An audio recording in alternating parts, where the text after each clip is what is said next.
Hello. Hello. Here we are. Allegedly. Yeah, I mean, I need to stop saying that, like, every time. Every Yeah. time you say, like, here we are, I just want to be like, allegedly. Yeah, I know. Like, This is why I do it for you. Yeah, You don't have to do it. I appreciate that. Yippee. Yippee. That sounded very sarky. Man, look at my sad counter.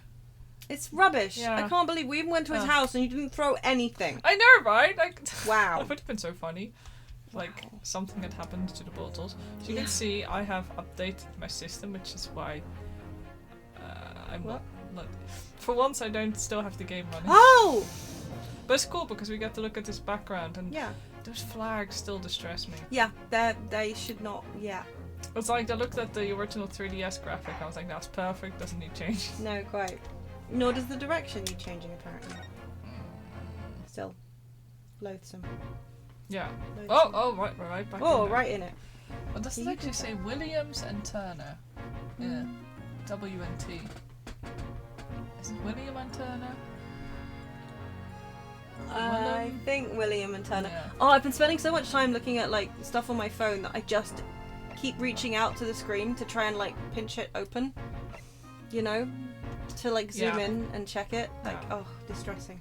Oh, I can't even zoom in here. Oh my god. Where's my... Distressing. Where's your zoomy magnifying glass function here, huh? Actually, do we want to first actually go back downstairs to talk to Ginny? Oh yeah, because we did get like automatically flung up here, didn't we? Yeah, hold on. I think I Didn't we? examined it. I think. Oh, can I not? Yeah, I was kind of just like examining the area. Yeah, and then you instantly got like. I got upstairs. I got. But where's it? Can I just go back down? No, did you just deny me, Ginny? You don't have the option to like. Look. If I can You can move, but not down there. No, is this? Oh. Well, that's poop. See, I'm just stuck up here. No, I'm sorry. If you let your concentration slip, you might miss what people say. Yeah, but we got like taken away. Maybe that meant that we'd actually seen everything there was to see. Maybe. Let's see. Considering how badly damaged everything is, Professor Harebrayne was lucky to escape unscathed, I'd say. We should have a good look around the machine while we can, I think. Touch anything, and I'll make sure I kill you before I get strung up myself. You hear? I won't touch a thing, I promise. So please, spare a thought for your digestion. Anyway, do you really think this machine could actually disassemble people, like the professor claims? I did disassemble somebody, just not, you know. Hello. He asks, Doodles. looking totally incredulous. Give it a rest, sunshine. Hello, Gananduaduas. We have only just started, so. Yeah, don't worry. Or it's just like, yeah, we're just gonna start. If we were allowed to examine all this bleating scrap metal, maybe we would answer that question. Could answer. But we can't, can we? Because of the annoying rules, you mean? Exactly! The annoying, obstructive, flaming rules! Oh, look at the base of the machine there. Oh yes! There's a tool of some kind poking through the wire mesh. You'd think that, you know, it would still be important for us to, like, know the You would details. think. Right? But science rules.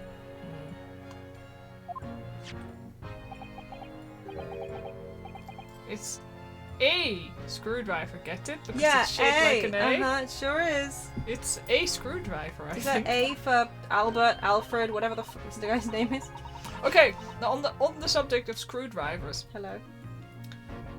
I didn't realize how different Japanese screws were those from guys. like our screws, Yeah. and how many years I have forced Philip head screwdrivers Phillips head screwdrivers. into their weird whatever system it is, like Japanese Industrial Standard, JIS, I think. yeah, GIS. Well, industry standard, I forget anyway. Yeah, which are like a completely different. Well, they're not a completely different shape, but they're just enough of a different shape that it makes a big difference. Yeah, and you can just strip the fucking screws. Like, Yeah. yeah. So, like, How about that? yeah. Anyway. Oh, okay. Isn't it a lovely one? The handle is in the shape of a capital letter A. Wonder if that will come back later. Oh, very much. It is? Oh, yeah, you're right. What's the matter with ya? Don't touch anything, I said. Touch anything, and I'll make sure I kill you before I get strung up myself, I said. Yes, I understand. Sorry. I only touched it a teeny weeny bit. But Grexy, I'm very curious about this screwdriver. Really, very curious. Oh, of course you are, your ladyship. You're so clever, your ladyship. Fancy spotting something like this. But I'm afraid I can't let you have it. But Bruno found it first. I assure you, I'll investigate it thoroughly. You know, he only has to kill you a teensy weensy tiny bit. Yeah, teeny weeny tiny bit. He's gone off with it. He's gone off! That was very mean. I'm afraid Inspector Gregson is going to make a very clumsy and embarrassing mistake in next month's installment now. Iris, that's actually mean. Well, there's actually, I think, almost blackmail, Yeah, I think, like actually. legitimately. Poor Grexy. I At the feel same time, bad. she is a literal child, and that is the sort of thing that literal children do. What is that gigantic thing over there? It looks like an enormous water wheel. Oh, that's a Ferris wheel. There'll be people riding inside those little cabins you can see. Hello, Dio. That was good. We did that quite well, I thought. Mhm. Oh, wait, good. Sorry. I don't know. Why? Well, they rotate nice and slowly, so it's a wonderful way to see the surrounding scenery. Wait, it's turning, but it was completely still. No, it It is doesn't. actually, in fact, turning. Yeah, quite considerably. Yeah. Rinosuke, please. Yes, that's because it's turning so slowly. One complete revolution takes about half an hour. I actually think it's turning faster than that. Yeah, but what it do I definitely know? is turning faster than that. If you're mad enough to go in one, it would be more fun to whiz around fast, don't you think? I feel as though you might have just invented a new sort of ride there, Bruno. Very good at harmonization. We are. Most of them, unfortunately, are screen. Wow. There are all sorts of strange buildings here in the Great Exhibition Grounds, aren't there? I seem to remember something similar being exhibited in Japan one time. Oh, in your country, Bruno. I do wish I could go and see it. I'd present a particularly steely samurai with a present of one of Hurley's stories I'd written especially. And see if I couldn't get Hurley into a jab against some Batitsu master ninjas. I'm not familiar with that word. You might not find as many of those sorts of people around as you think. Oh, well, that's dull. Oh, but I do know of a prosecutor with a oh god. Is it Chonmage? I don't know. Top knot Chonmage? I could introduce you to. Can't remember. Well, not anymore. John Mugay? Really? Do you think I can have my picture taken with him? Do you? Assuming he's recovered from the trim Kazuma gave him a year ago. Yes. Has he not heard about Susato-san's encounter? Apparently not. I guess she didn't tell him the whole thing. It Because takes a no, while. it's gold. The Oh. fast spin people rides must have existed by now. Yeah, they must have done, right? Like even teacups and well, maybe not actually. We have this thing, but no rides. Toot. That amazing horn-shaped device is giant- pointing towards the crystal tower. What? The giant? It's a giant toot. Yes. You must play it, Mr. Toot. I suppose once people are disassembled by the machine, they're shot out of that thing to wherever they're going. Looked up a twist ride and it's 1938. Huh. Well, I guess.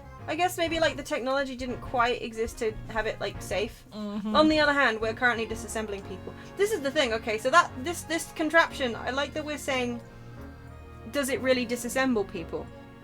Yeah. And not focusing on the, does it really disassemble people and then reassemble them afterwards? Because I feel like disassembling somebody isn't actually the hard part. Correct. It's the reassembly into something that isn't just flesh soup at the other end. Yeah. Yeah. That I think is the tricky bit. But What do we know, right? We're not yeah, scientists. it did in fact. It did kind of happen. Yeah, he was in fact disassembled, allegedly. Teacups is younger than Twisters. Okay, no, that does surprise me. What? But we were first like, yeah, let's do this fucking crazy upside down thing. Oh, it's not upside down, is it, Twisters? I don't remember. Twisters, are they just the things that go round and round and Oh, round? they're like, because of course you also had the oh, what about the steamboat ones that swing? The swing boats, the big steam swing boats. Because I mean, I'm assuming that they're practically as old as steam. Yeah. And yes, I'm thinking of Carter's Steam Fair. 1893! Yeah, okay, so we did have thrill rides back here in this time period. Yeah. Okay. Okay, so yeah. I used to be so scared of those steamboats when I was a kid. If I'm perfectly honest, I still am. Yeah, well, okay. So, I got kind of obsessed with them when I was in my teens. Like, I was terrified of them as a kid. And then, 1893 for Ferris wheels, too. Ooh. Well, we were like, neat. fuck this. We're gonna make all the things. Yeah, I guess so. But yeah, sorry, you were saying. Oh, yeah, no, it was because Carter's Steam Fair. Yeah. Which is such a con these days. Because it's still called Carter's Steam Fair, but most of the rides are literally run on electricity and barely any of them run on steam now. And I think they usually have one ride that's running on steam. And those steam boats, the big swinging ones, are nowhere near as fun or interesting when they run on electricity. It's too smooth, Because, right? it's way too smooth. The steam power gives them a weird kind of extra something. Yeah. And the variation in height as well, as they do or don't get. And I don't know, all the physics and the steam, it's really working together. And then they put them on electricity and they just go this is boring. It's not scary anymore unless you mean scarily dull. But it's really sad. Anyway, toot toot steam. What just occurred to you, Dio? This is the Crystal Palace opening up stuff. Yeah. Oh, yeah, wow, the Ferris wheel came around later. Okay, that's... Wow. Inaccuracies in my Phoenix Wright game. Yeah, wow. Also, the fact that his balloons are still going different directions causing me anxiety, so can we please keep this dialogue so we can look away? Okay, fine. I don't think it was supposed to shoot anything, Bruno. It was set up to beam people to the Crystal Tower, where they'd be reconstructed in their original form. Should have asked Omega Weapon for more of its aid. Yes. Well, I don't like the look of it. Nor do I, Ryunosuke. If it was as amazing as it looks, the accident wouldn't have happened in the first place, of course. I suppose that's true, yes. But nothing ever goes according to plan, does it? So, do I get to look at the balloons, have an anxiety attack over? Please That tell me. is dreadful. Oh dear. So, those are people carrying balloons, dangling silently in the skies over London. I always thought the day would come when humans would discover how to fly, but I never imagined it would involve them being suspended from colourful, floating Tamari handballs. I'm sure it must feel amazing being up there among the clouds. Let's take a ride together, Bruno, please. If I'm being perfectly honest, I would like to try it, but without a cast iron guarantee that the thing won't plummet to the ground. I'm too scared. Oh, well, in that case, I should tell you what Hurley said. It's physically impossible for a flying balloon to plummet to the ground as long as it doesn't explode. Yes.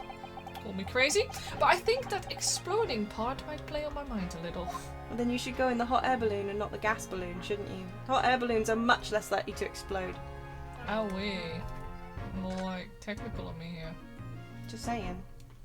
Okay, I think we should talk to Gregson. I for a second thought that said government spicy and was very confused. Governmental hot chip. Yeah, what happens because this I have some reading problems sometimes. Yes. I read government, the beginning of special dispensation, and then policy. So that became government spicy. Of course. That does make sense. Because I'm a weird diagonal reader. I have sometimes that same issue, but yeah. Today you learned that the Crystal Palace was around until the 1930s. Yeah, I actually also thought it was around, but I guess like the actual Great Exhibition part of it, they kind of changed that up, didn't they? Or did they? I thought it was around for only a few. I thought it was like 1910 or so, like. What, when it was around? Yeah. Well, didn't Victoria die in like 1901? I don't know English history. Of course you do. I don't know English history either, to be fair. Did Victoria die in 1901? Because like I seem to recall that the Crystal Palace was. I also only just noticed, dear, that you accidentally typoed it as the Crystal Place, and now that's my new headcanon for it. It's the Crystal Place. I want that to be like a fish and chip shop. 1901, thank you. Don't you think that would be a great fish and chip shop? It would be a really good fish and chip. Crystal Place. Kind of like our local fish and chip shop, which is called the Fish Tank. I really enjoy that. Anyway, yes, let's do the thing. Yeah. Let's read about the government spicy. Using high voltage electricity to somehow disassemble a man's body and then beam him across the Crystal Tower is an extraordinary thing to attempt, especially in public. True. It was by far the most unusual of the experiments planned for the exhibition, mind. To be honest, I'm a bit surprised it was allowed. Carrying out something so dangerous with so many spectators present, I mean. The government's doing everything it can to promote new science and technology at the moment. They're more worried about being ahead of the game than the odd spot of public safety infringements. Oh, this is new. Classical Britain. Except we don't even try to be ahead of things anymore. That's true. We just don't care about public safety. Nice. Bit behind. No public safety. Gets rid of some of the poor. Britain. If they can be the first to develop some new technology, it makes Britain more powerful in the future, you see? Yes, I suppose that's true in a way. The exhibition was only 1851 for 6 months. It was then torn down from Hyde Park and reconstructed in a dedicated park, which still exists. That makes sense. Yeah. Well, I guess isn't that why, like, Crystal Palace football team? Isn't that? we got one of those. Yeah. Oh. But not Crystal Tower football team. Crystal Palace FC, I think, is a thing. The park is creatively named Crystal Palace Park. Well, they really did pull out the marketing teams for that one. They probably did pull out the marketing teams for that one and all. Oh my god. But yeah, okay, so that's what I'm thinking of. The fact that the original one was only up for 6 months, and then it was reconstructed. Yeah. It didn't have some really cool buildings though. What, the Crystal Palace? Primarily? Yeah. Yes. Yeah. Oh. There were some bits and pieces which went horribly wrong, I thought, as well, like... Yours is new. What's the price of innovation or something? Well, yeah, that's true too. I vaguely remember that back when we learnt about it at school, I was disappointed that we didn't actually learn more about it. Yeah. Because I could have spent, like, years just learning about all the stuff that was there. It also makes me really curious what's kind of written about it outside of England. Yeah, actually. You know, it's one of those things, like... Yeah. But anyway. Probably those fucking British. Those fucking British. They were using our money that they stole from us to parade around and be like, oh, look at us. Oh, yes, hello, I'm Victoria. I'm a sad woman, very angry, very cross, always in mourning, and look at my empire. Oh, look at this building. It's full of stuff. Oh, I made all these myself. Anyway, yeah, that's what she sounded like. Yeah, I suppose that's true in a way. Horrible histories call me. So the powers that be are placing a... Victoria threw me off. She's haunting me now. So, the powers that be are placing a heavy emphasis on scientists' rights at the moment. What sort of rights? God. They're making it so that any theories the brains have remain their legal property, as it were. Oh my god, how dare they! How? Right through developing it into a practical idea and even going into production. It's almost as if, like, you know, if you think of something, you should have to copy it. It's almost. Yeah, probably. Which is the infuriating reason us coppers aren't allowed to touch this crime scene. Well, this seems a bit extreme. It does seem a bit extreme on account of the fact that a murder did happen here, Yeah. maybe, probably. Because the new highfalutin Special Dispensation for Scientific Equipment Act forbids it. Ah, I see now. The only people with permission to investigate here are from some brand new department at the yard. Sounds sus. Shows? Oh, it's gonna be shows. It's gonna be shows. Ah! Uh-huh. This is why, yeah. This is why he's so stressed right now, right? Mhm. Gotta be it. The Forensic Investigation Team is called. We've been relegated to keeping guard. The Forensic Investigation Team. Any old fool can see that this heap of scrap metal was a sham to begin with. Oh, international reception. There were 6 inspired bys. Actually, I think I've heard of a couple. That's not completely unfamiliar information to me. But just because it says scientific equipment on the paperwork, we can't do a flaming thing with it. Poor Grexy. He's very het up, isn't he?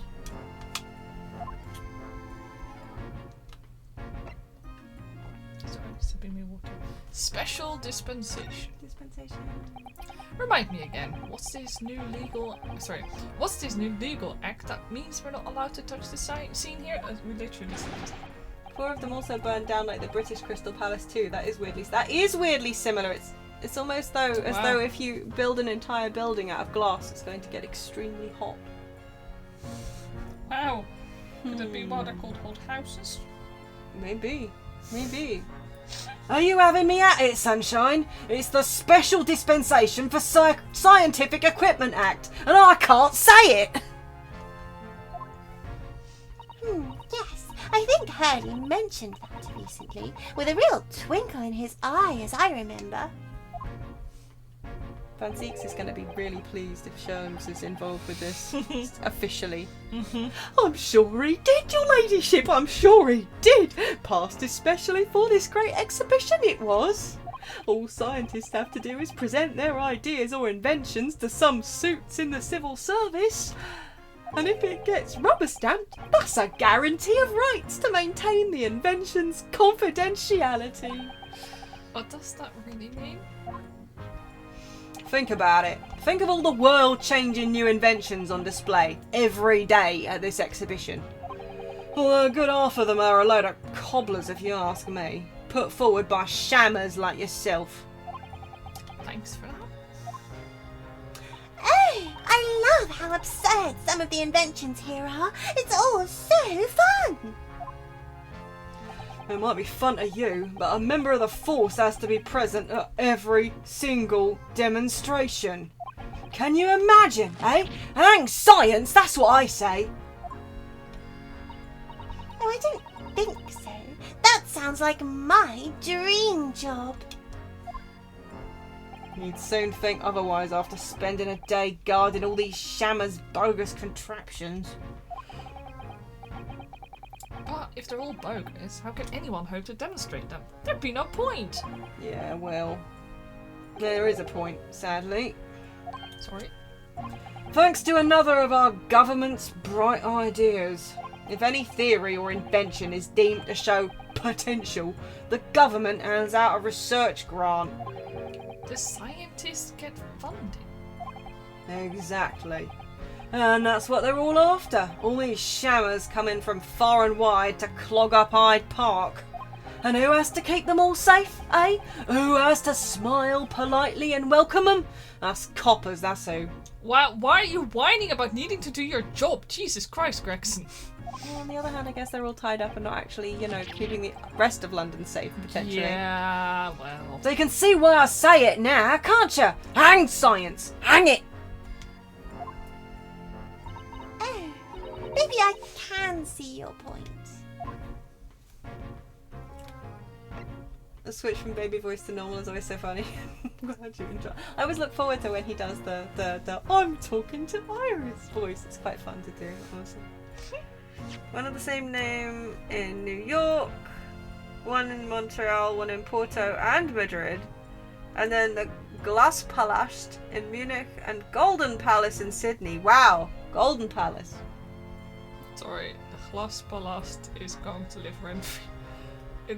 It wasn't actually called D? Like, it's this fucking sending me. In Dutch it would be called Glaspaleis, which is just terrible.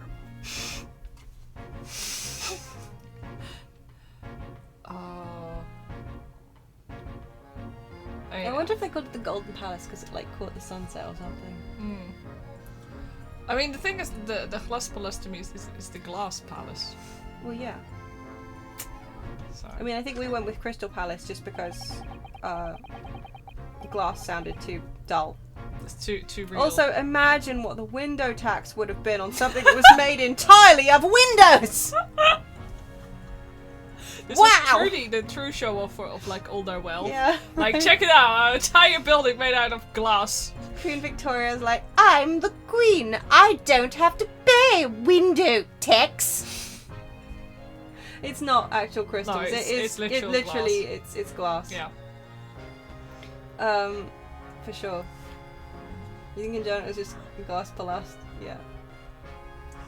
I'm just thinking about like the Crystal Tower, of course, would have been the Kristallen Toren. Everything's so bad in Germanic languages. Translating them directly can sound a little off. Yeah, no, I think it's just. Yeah, I take it back. It's just Dutch. German tends to sound fine. I think that's because it's your own language. Yeah. Like, I often find if things that are foreign words, if they're like directly translated to English as well, I'm often like, oh.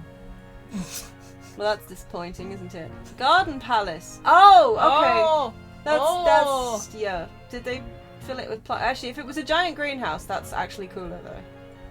Yeah. Anyway. Sorry. Apparently, Professor Harebrayne lives and works in Germany now, conducting his research. That's right. Came back to Britain especially for the Great Exhibition, as I understand it. Probably after one of the government's research grants. Actually, we learned something else about the professor earlier today. About the time in further education. It turns out he was at university with someone we both know. Lord Van Zieks. Hey, what's that? That's news to me. But if Van Zieks mans the prosecution, then as the accused, the professor's fate is... sealed? Because the Reaper will get him one way or another. Blimey, that man's beyond me. I don't know what goes on in that head of his. Talking of Van Zieks, this morning's paper ran the story of him being attacked. Read that? Oh, yes! But Mr. Reaper is completely fine. Nothing to worry about. Yeah, right. Glad to hear it. Still, the Reaper, huh? How long's that business gonna keep up, I wonder? The mystery of the Reaper. Going back into Van Zieks' lore, yes. Yes. The victim of this case, the investor, Mr. Assman. He was another of the Reaper's victims, or so I heard. Lord Baroque Van Zieks is a top-class prosecutor. But even he can't always push the right verdict through. Sometimes justice can't win. Yes, I've heard about jurors being bribed and evidence being falsified. And that's how the notion of the Reaper of the Bailey came about, isn't it? Obviously, Scotland Yard suspected Van Zieks initially. We all assumed he was taking matters into his own hands if he failed to seal the deal in court. Prosecutor's predator.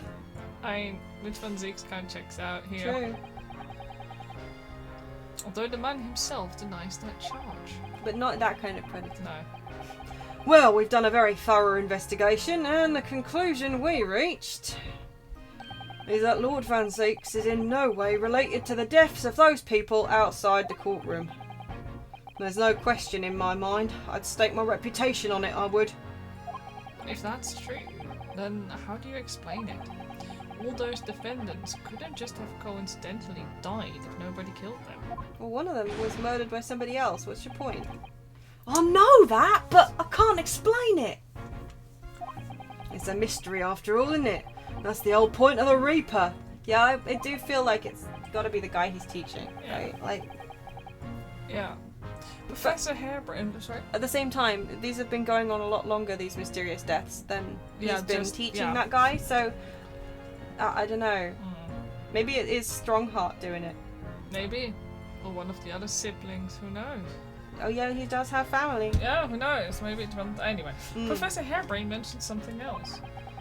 He said that at the university, Lord Van Zeeks was a totally different person. Easygoing and kind. You what?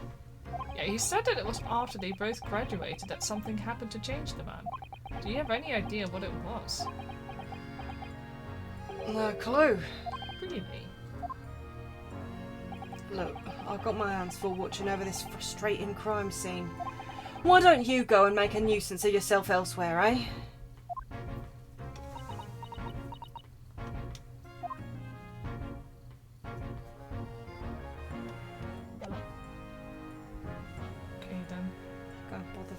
Again. Maybe Strongheart looks like he could and would just snap someone's neck. That's what I wonder. I wouldn't put it past him. Okay, can I just go back down? Oh, well, I want to go back down. Where are the stairs? Where are the stairs? Go back down. I hope that we did in fact finish everything down there, and that's why. What does Iris have to say on the hover over? Oh, on the move screen. Yeah. Sorry. If you let your concentration slip, you might miss what people say. Is that... That feels like we didn't... Can we actually... If we move away and then back again... Yeah, that's what I was do we get to the bottom? Or are we like locked out of there completely? Let's just go to the prison for a sec.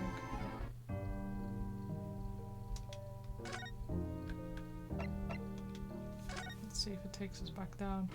I bet it won't. Yes! Oh, you did! Yippee! Okay, I just couldn't figure out how to get down. Like, okay, that's fine. Strongheart is orchestrating it in the well, I never actually killed someone. If someone else took the lead, I'm a lord, not a common murderer. Yeah, yeah. Oh, it looks as though somebody dropped something behind the tree just here. Dropped or hid. Why is this? Some part of the machine that exploded. Maybe. It could have fallen from the platform above in the blast, perhaps. What's going on here? Oh, nothing. I think I'll hang on to this, just in case. The mysterious contraption has been entered into the court record. A very curious device found behind a tree under the experimentation stage at the exhibition grounds, almost as if it has been hidden there deliberately. I feel like no, but okay. It's like, yeah, it does look like a steampunk crossbow. It does. It really does hold. But yeah, that is so appallingly hidden. It was just like, yes, no, somebody just propped this up against This the is tree. a crossbow. That is a crossbow. That is a crossbow. That is. That is 100% a crossbow. Yeah. Yeah, no, it is. It really freaking is. And there's a wee button, and there's a thingy, and so wasn't there a metal thing sticking out of the... Do you think it could have been a crossbow bolt? Which? Like in the machine, wasn't Inosuke saying there was like a bit of metal sticking out? Oh, I don't at the bottom. Wow. Let's find out what they say. Ah, there's some sort of lever here. Ta-da! Ta-da! What is this? It looks like a cross between a bow and a gun. Yes, a crossbow gun. I think it's probably used for the same thing too. The details of the crossbow have been updated in the court record. A weapon found hidden behind a tree under the experimentation stage at the exhibition grounds. It turns out that it's a folding crossbow. I kind of want to own this. Yeah, honestly, that looks pretty cool. I kind of like that it still has some like embellishments here. Yeah. Yes, the bow gun. This groove here must be where the arrows are loaded, I suppose? So I was right, it's a sort of bow with an automatic firing mechanism. This will be perfect for someone like me, who catches his ear with the bowstring 2 times out of 3. Sir, how do you even manage that? Incompetence. That is actually impressive. Yeah. Like, how you are not turning your arm out. Anyway, in fact, if I had one of these, maybe I could have beaten Kazuma in Kyudo.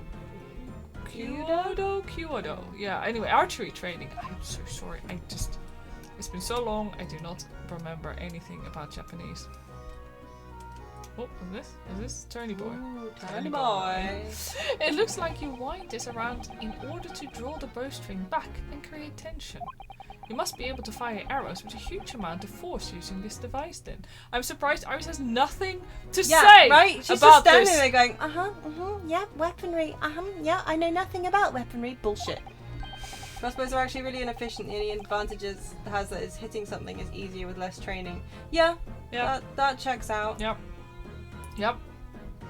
It's just easier. And if you're trying to arm a lot of people and all you've got is bows, it is probably easier to have an option that needs far less training. Also, because you can do it whilst missing several fingers. That's also true. Ask the British how that works. What? Well, we've talked about this before. About the missing fingers. I'm currently making a very rude yes, symbol you are. at Socketwrench Yes, you are. that Americans like to make. Because for some reason they think that V for victory can go either way when you make it with your first 2 fingers. Yeah. And they just casually, Anyway, I don't know if it's actually a fake story though.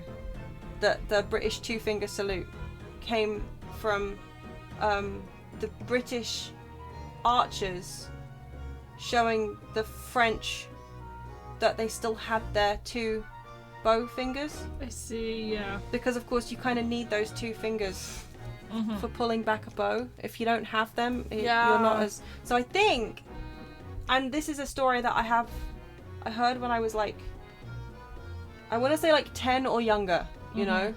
But like in whatever war it was, the French would take off, if they captured British bowmen, they'd take off those front 2 fingers, the first 2, index and middle finger. And that's where that 2-finger salute comes from. Because they'd make that gesture at the French to show that they... But that is probably completely fictitious as a story. But it's still a fun story. But yeah, which is why it's always such a shock when Americans just kind of go like, yeah, peace. Or like, no. V for victory. I had to really get used to it too. And then they just flip you off. Yeah, the number of times you're like, yes, 2 things. And I'm like, please turn I've stopped doing hand. that Yeah, now. you have stopped now. But now you just use the middle finger and go 1.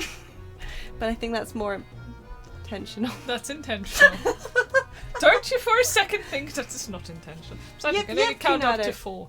Yes, that's true. I only have 4 fingers. Yeah, how do we have middle fingers? We don't have middle fingers. If you ignore our thumb. That's true. I only have 4 fingers. In fact, I could imagine it's far more accurate and powerful than a Japanese longbow. It is not. I really had no idea what I was picking up when I spotted this at the exhibition grounds. Yeah, maybe Ryunosuke, you should stop picking up weapons at crime scenes. Does that occur to you? That's his hobby. We shouldn't shame him. Is there a bit of cloth on the ground there? Is that relevant, or is it just scenery? Oh look, what's this? A ripped piece of cloth. It's not like any fabric I've seen before. It's very thick and stiff. It looks extremely durable. It's canvas, I think, with some sort of rubber backing. And the edges appear to be a bit charred as well. Maybe that means it had something to do with the explosion. Let's make a note of it while Ginny's mid-yawn.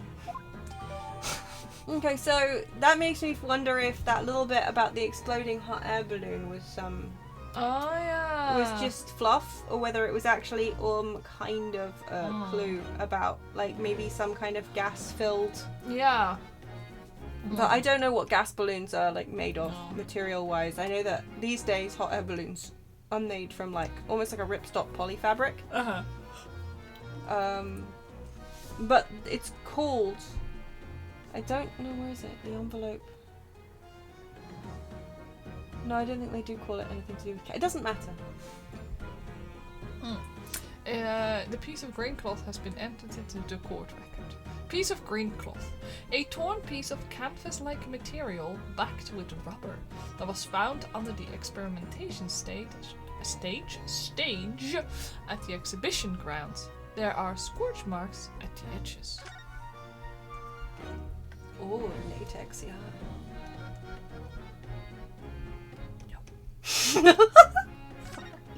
Latex is a natural substance. Ooh, it's close up. That's where the cove ended up after his instant kinesis. That's where the cove ended up after his instant kinesis, or whatever they call it. Dead, of course. And yet they're calling the experiment a success. What's the wooden scaffold there for? The coppers, Our lads set that up after the incident happened. to get the body down, I think. I don't know, really. Didn't you help to erect the scaffold then? Nah, lookout duty's more my thing. Wandering around the exhibition and keeping a lookout for the fun stuff. Mind Gregson doesn't hear you saying that, or he'll give you the boot. It's incredible though, isn't it? I mean, could the victim really have bridged that gap by some sort of invisible kinesis? No, he was just exploded there. Yeah. Just explosion sent him going like, whee! I don't think that was his trajectory. Oh, look at that flag. Do you think that was his trajectory, Socketwrench? Is that your best? I think sort of more of an arc Yeah. rather than a Whee! ski slopes. Yeah, well, this is a very difficult thing to like. Oh, I see. Yeah, that's fair. Actually, that is fair. I keep forgetting that it's not the mouse. No. Squeaker, squeaker. Crystal balls. Don't you start yawning, bit cake. I'm sorry. Now you got me yawning! I'm sorry. Oh, let's look at this balloon. El balloon. This one looks squashed as well. Well, that's. They literally took the same graphic, didn't Yeah, they? they Oh did. my god. Mhm. Oh, that is so triggering. Oh, that is hideous. Okay. Well, it just makes me very uncomfortable. So anyway, I've been meaning to ask you for a while now, but what are those funny round blobs floating in the sky? We should have had this conversation before, of course. Yeah. Oh, they're the flying balloons I've been talking about. I want to go up in one so much. I've read about situations like this in the magazine about strange phenomena. Creatures from outer space coming in round flying objects to attack Earth. What? I suppose inhabitants of other planets are bound to be interested in the Great Exhibition. This is it, Iris! It's happening! It's not. Don't worry. I'll explain it all to you later over a nice cup of tea, Bruno. Bruno believes. Yeah. Yeah, he does.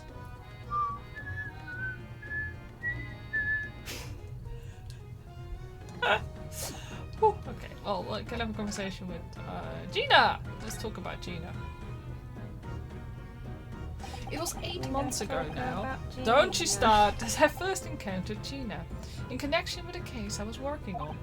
At the time, she was living in the East End with a group of other orphans. She helped all of them survive by pickpocketing, but then she got embroiled in a murder. I like to think that you're just doing all that while they stand there listening. Yeah.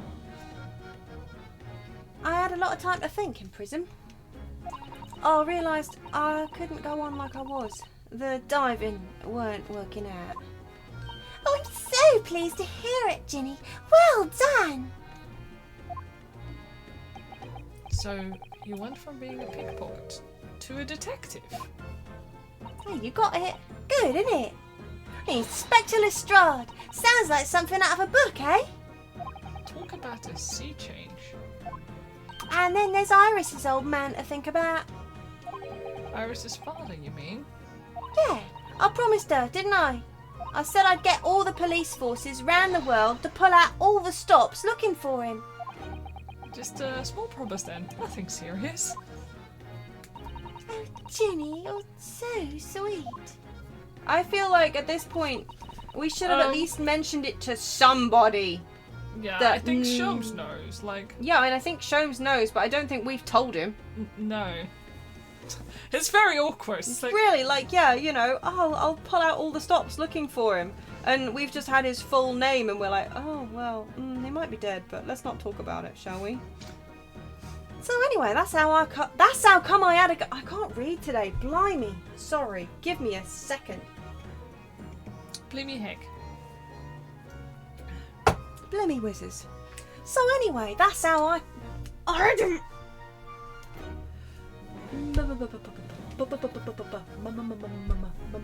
Just take this as a moment, right?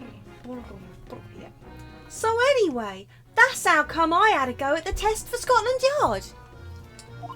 Only trouble is, I don't read so well, do I? Just a small problem. Nothing serious.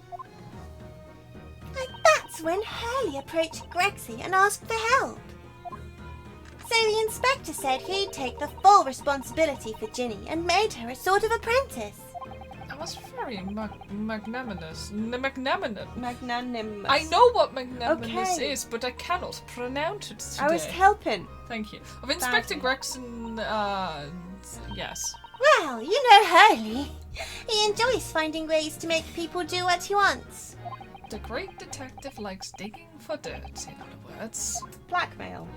In third words. So the long and the short of it is, if you've got questions about the case, you can ask Inspector Lestrade. Right, and Inspector? Actually, there's still a big mystery surrounding Gina, isn't there? Oh, what, Bruno, what? Well, 6 months ago, Gina was the defendant in a trial prosecuted by the Reaper. She ain't dead yet, you mean? A trial in which she was found not guilty, and yet she is still... Come on, you're not still on about that, are you? The Legend of the Reaper, or whatever it's called. Cool, you don't half worry, Odo. If I didn't half worry, there probably wouldn't be a whole lot of you left. It's like I told you before, innit? The Reaper's kind of like him upstairs, so he knows what I'm like on the inside. But I ain't really done nothing wrong. Nothing wrong might be stretching a point. What about Mr. Natsume in Japan? He's perfectly fine, isn't he? Well, that's true. Perhaps the Reaper is more discerning than I thought. Exactly. So I ain't worried. I'm totally fine. Don't say that, Jenny. No, I know, Oh right? god, Jenny. Oh god, Jenny, don't say that. Oh god, I fucking know. Uh-oh, one sec. Oopie. I disconnected. Well, while you disconnect and reconnect, Yeah. I'm gonna go and quick No! Don't leave me! quick bio break, Yeah, please. it's fine. No, sorry. Sorry. We'll be back. There we go. There we go. Okay. There we go. Sound of crashing. La la la la la. Please don't show anything here. There we go. Uh-oh. Can I have it back, please? Oh boy, it's not having it today. Ah, there we go. Ha! Haha. Success. Yeah, I just straight up killed her. You have to admit you have trouble taking anything serious because whenever Iris is on screen, you just have to stare at her weird hair blob hat. See, I see what you mean, but I really like it. I really like her outfit. I think it adds character, the fact that her hat kind of looks like a duck from the side, doesn't it? Doesn't it kind of look like, you know, like if the eyes and you got the duck beak and kind of, yeah, all that.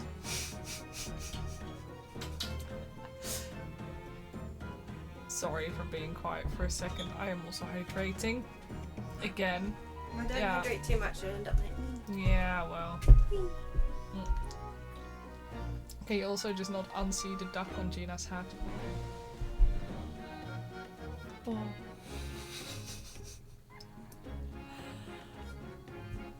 It really reminds me of Kingdom Hearts. It Donald, does, yeah, Kingdom Hearts Donald. for some reason. It really has that vibe for sure. Yeah. Alright. Otherwise, it's a really cute hat, I think. Yeah.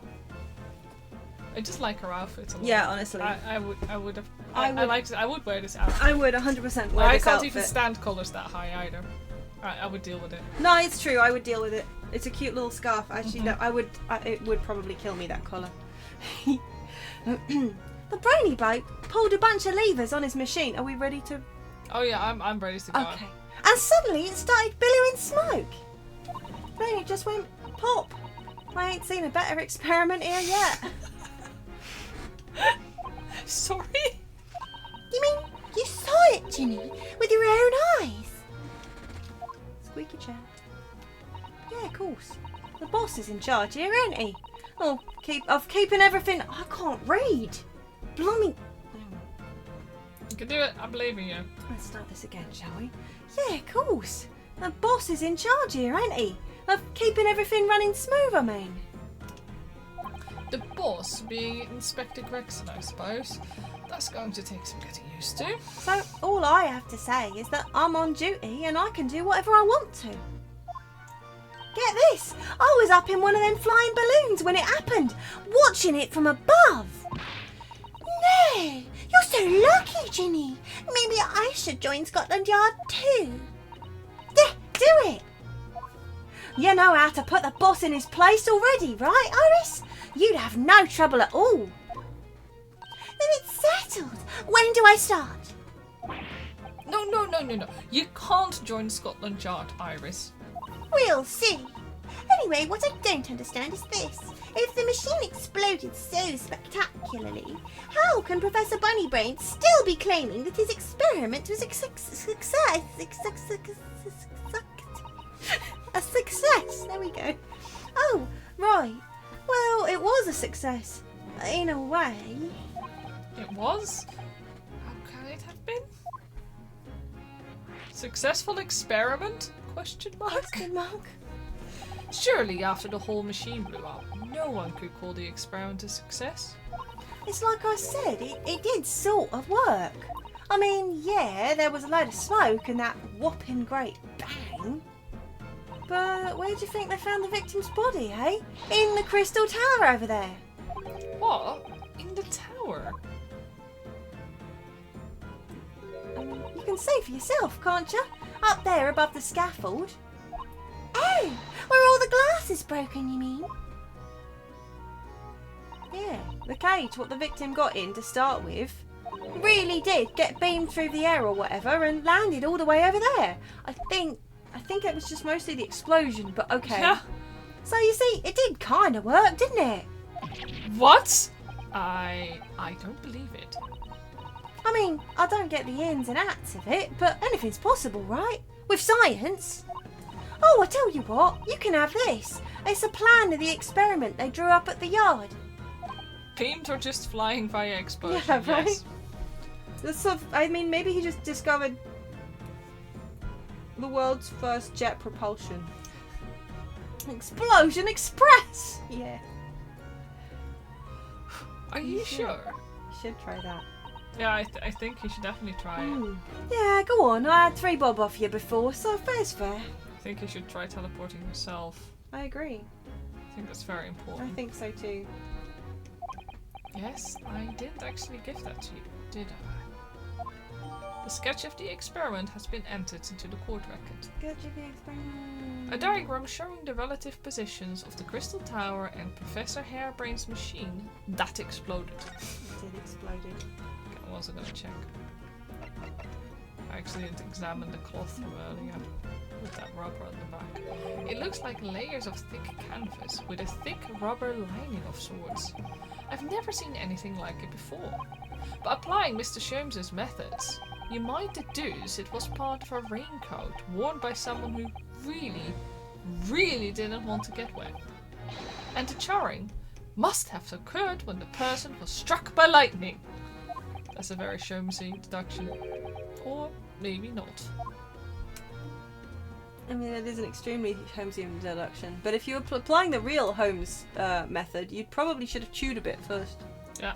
You wouldn't trust a man called Harebrayne unless for grant money. Yeah. I mean... yeah.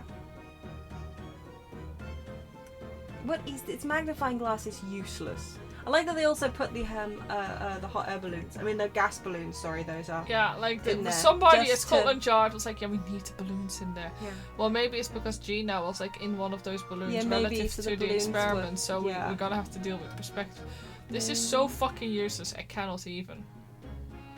What are you even hovering over right now? Oh, it's the reflection at the top of the glass was making it look like there was a white line that you were. That's so pointless. Yeah.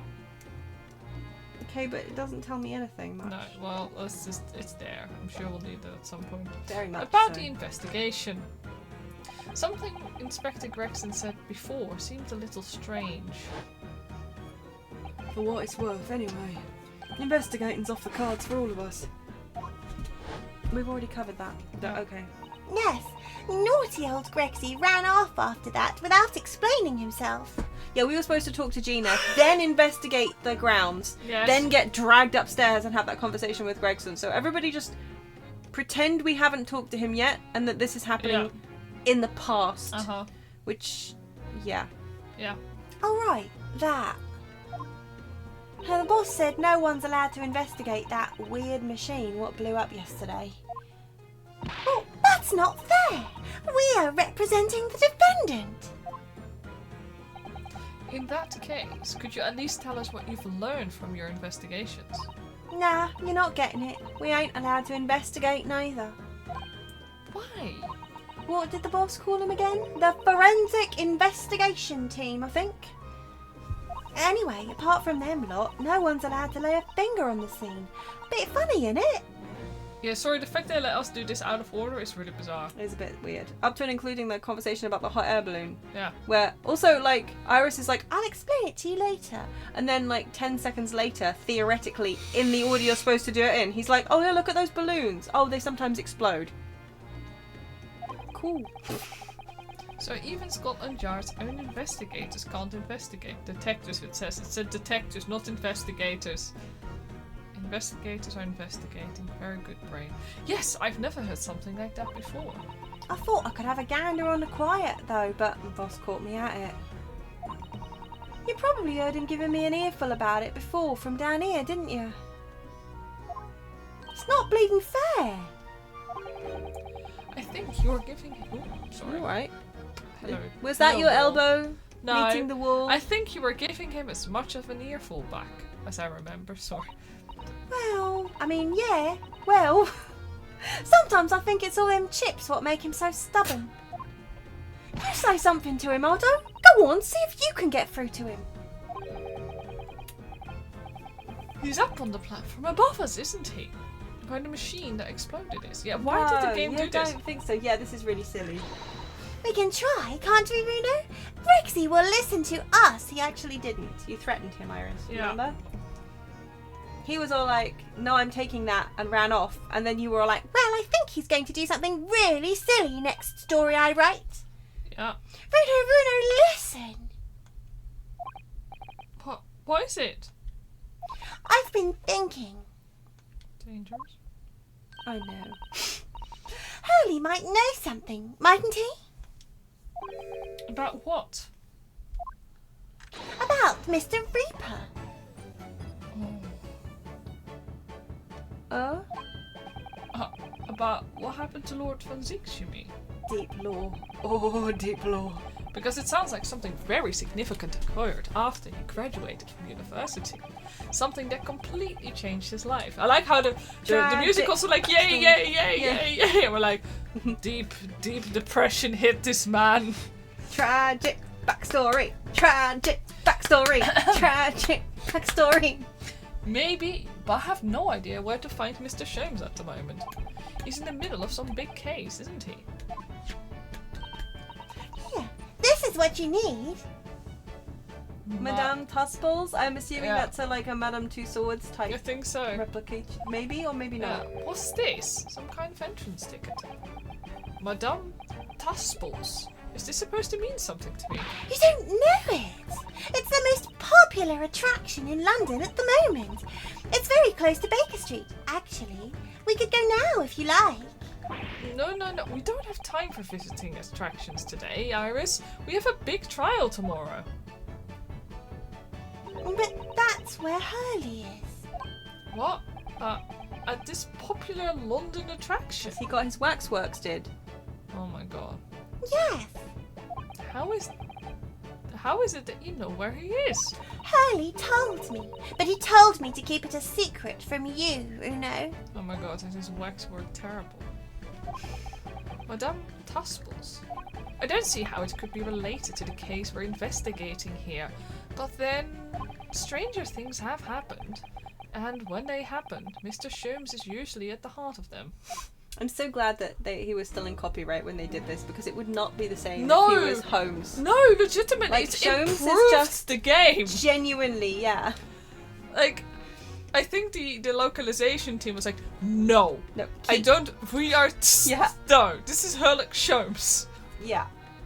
And also, half of it wouldn't work. Like, Herlock Sholmes. Exactly.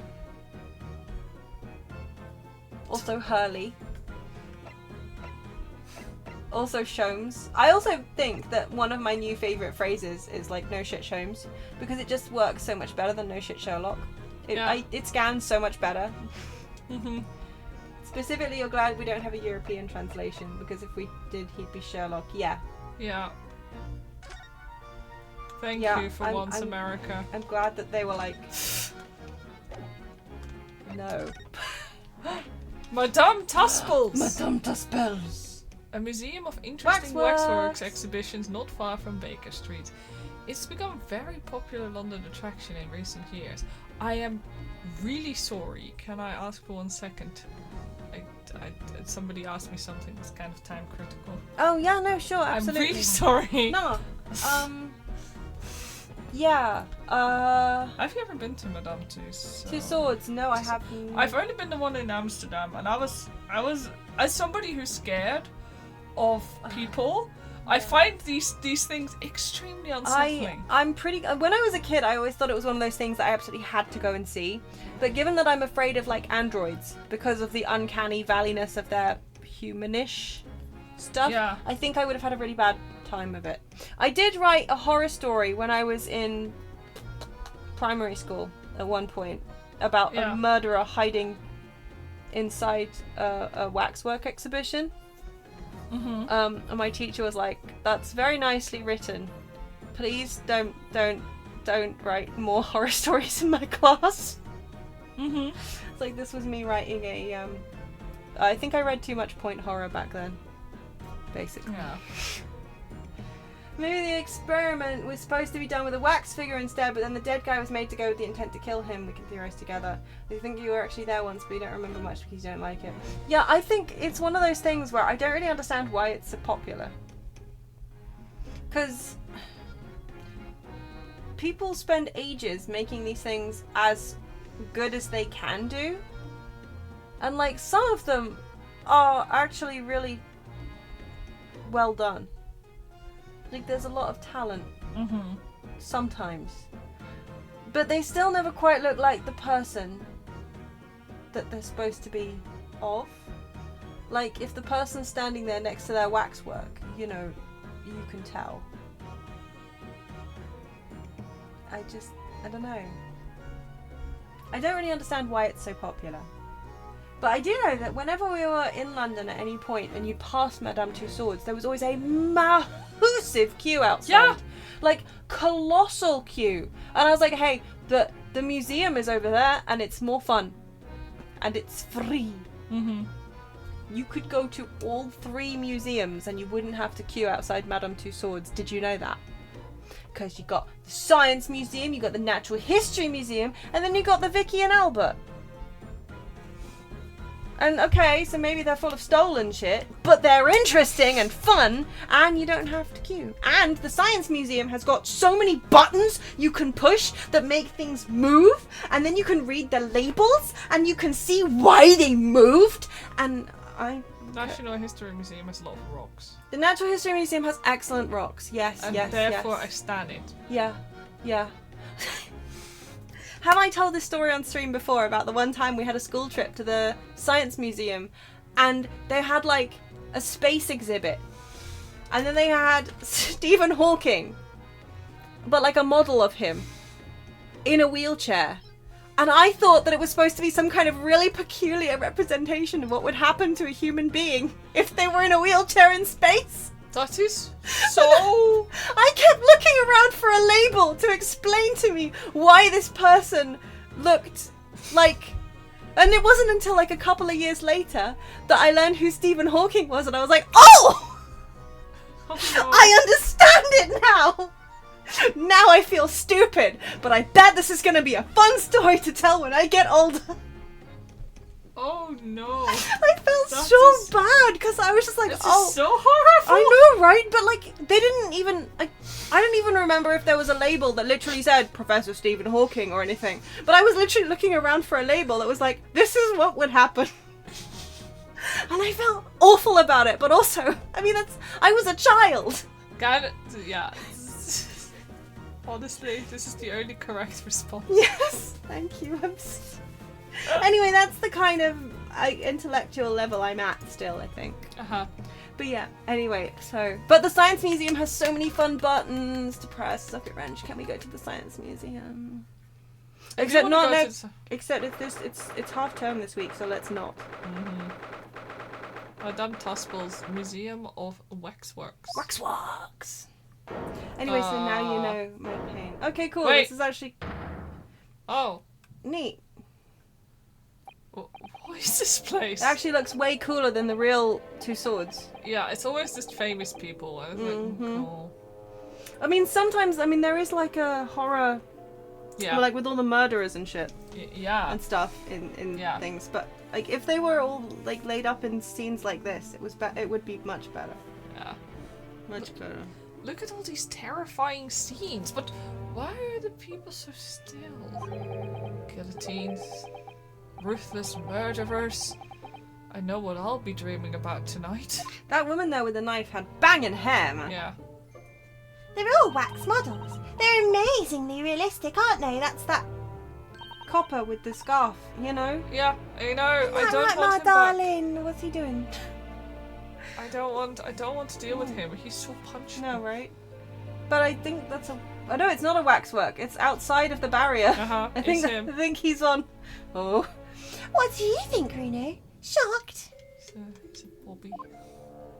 Wax models? I read about dead bodies and wax once in a magazine about strange phenomena. Depending on how corpses are kept after death, parts of them can turn to wax, apparently. Or soap. It's called Adipocere. I was getting there. Were you? Sorry. I was trying to be dramatic. I wasn't sure what was dramatic and what was struggle. I'm so sorry. That was He's unfair struggling. of me. Yeah, he was. He's So struggling. Iris just filled that in for him very helpfully. Or it was the spirit of Susato. Just coming down and being like, Yeah. ooh. Really does need to read less weird magazines. Yes, good. Yeah. Story to life that, yeah, honestly. Yeah, because otherwise this man could fall victim to flat earth bullshit. Potentially, yes. Gas balloons, aliens, satellites. Stop talking about creepy things like that, Bruno. You're scaring me. She's 10, my man. Yeah. Anyway, adipocere doesn't form readily, you know. It's only in very specific... Ah! What now? I've just remembered something else I read in another magazine about strange phenomena. There was a old lady, maybe a witch, who used to pour molten wax over corpses and put them on display. None of the exhibits in here are real. They're all entirely man-made replicas. She has a banger of a hairstyle. She does. They can't be. Do you really expect me to believe that? Just look at them. Who?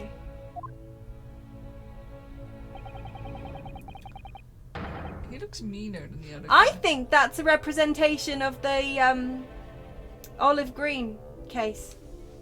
Oh my gosh, I you're genuinely think that's supposed to be a representation of the olive green case. right. Oh my god. Sherms? And Sholmes is there too, yes. Your dad bought a conspiracy magazine recently and he keeps telling you what stupid shit they write in there and you want to pull your hair out about it. He makes fun of it too. It's just things you wish you don't want to know, yeah. Like, when I was like a kid, my uncle was really fascinated by the conspiracies that people used to think. Like, back in the day, they were also a lot more fun, right? Yes. It's Like, what's his name with the God is an Astronaut books yes. and stuff. Mhm. And he, at the time, was very much like, yeah, because I thought, like, I was like, that's actually a really fun theory. Like, you know, it's, and he was like, yes, it's a fun theory, but remember it is fiction. And do not fall down into those traps. But he used to kind of collect stuff about those.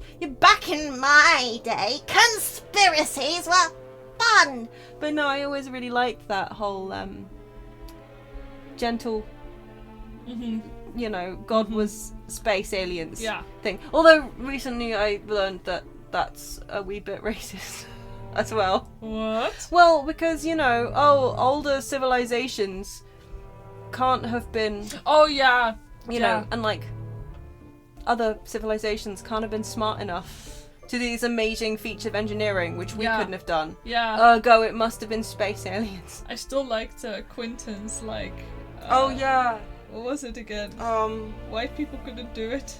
Yeah, he had a whole thing, didn't he? Yeah. I can't remember what it was, but No. Yeah. that whole thing. I recently realised that is a bit. Yeah, aliens just don't like white people is what we have Well, to yeah, like, yeah. Aliens they, were just like, clearly.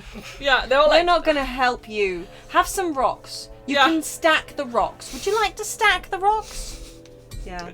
I used to have fun, like, thinking about it in a fictional sense. Yeah, exactly. Yeah. Yeah, people actually believing it, and it's written to make you believe it, is like, yeah. The way they also shift up facts to make it sound more interesting. But yeah, no, they can be fascinating anyway. Why you like Stargate? Pretty much any named god was an alien, even the European ones. Yes. Yeah, no, right? I really like there was like a really, really terrible old radio series back in, I think it must have been like the 60s or 70s. Maybe early? I don't know. I think maybe it was. Anyway, they reran it a while back. Back when I still listened to the radio. In their sci-fi hour, and it was about like these spacemen. You know, they're good British upstanding spacemen in their rocket. Anyway, they landed on the moon, I think it was, and they came across all these like Egyptian gods, basically, and all the animal heads were like fancy space helmets, and the pyramids were the spaceships and stuff like that. And I thought that was like a really fun concept still. But yeah, the problem is when people actually start believing it. Yeah. But yeah. But I am a real fan of that kind of, you know, like, oh, but what if? Imagine if kind of thing. Just like, yeah. Yeah. There's no way anybody could make models of people that are this realistic. And they're all such gruesome scenes. Wait. What is it? Oh, no. I must be seeing things. Wait, what's that hand? What is that?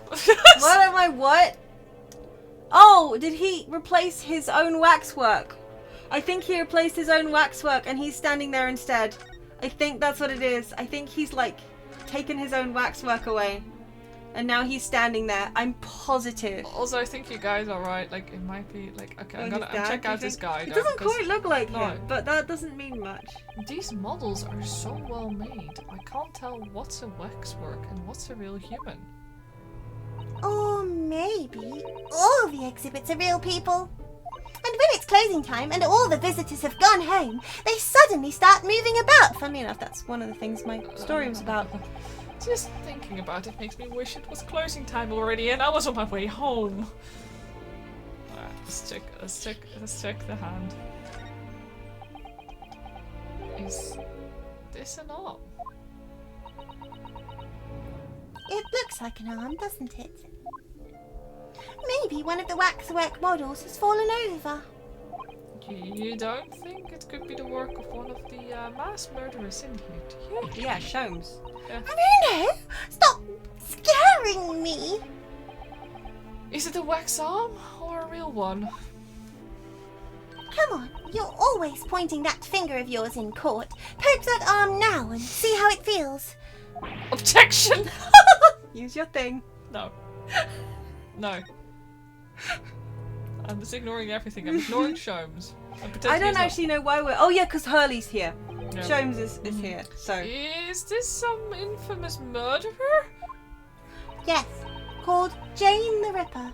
All her victims were young women. Ooh. Yuri. Toxic Yuri! Woo! Woo! Ooh. Are you here for it? I knew it! You can tell by the way she's holding that knife. Sure signs of a murderer. Well, yes. Ah! What's the matter, Bruno? I've worked it out. I knew what she's doing. She's trying to fill that bathtub with blood so she can have a soak in her victim's gore. Oh, fanfic.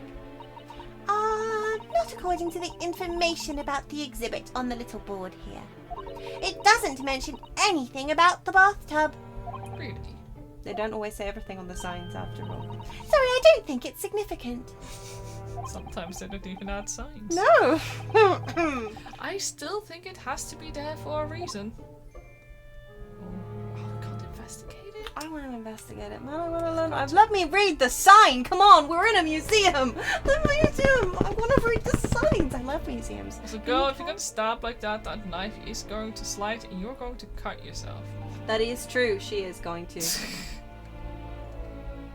That's Camilla. Yes.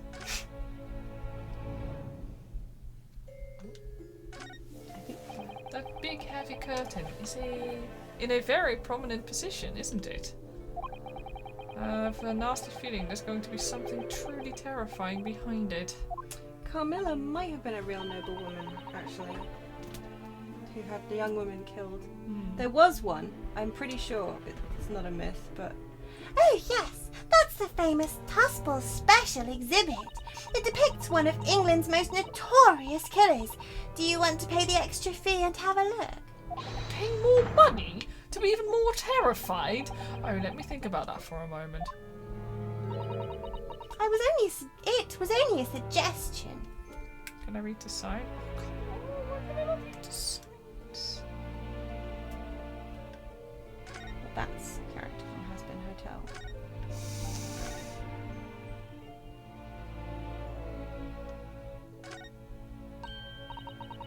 Oh, that's a funny place for a little ladder.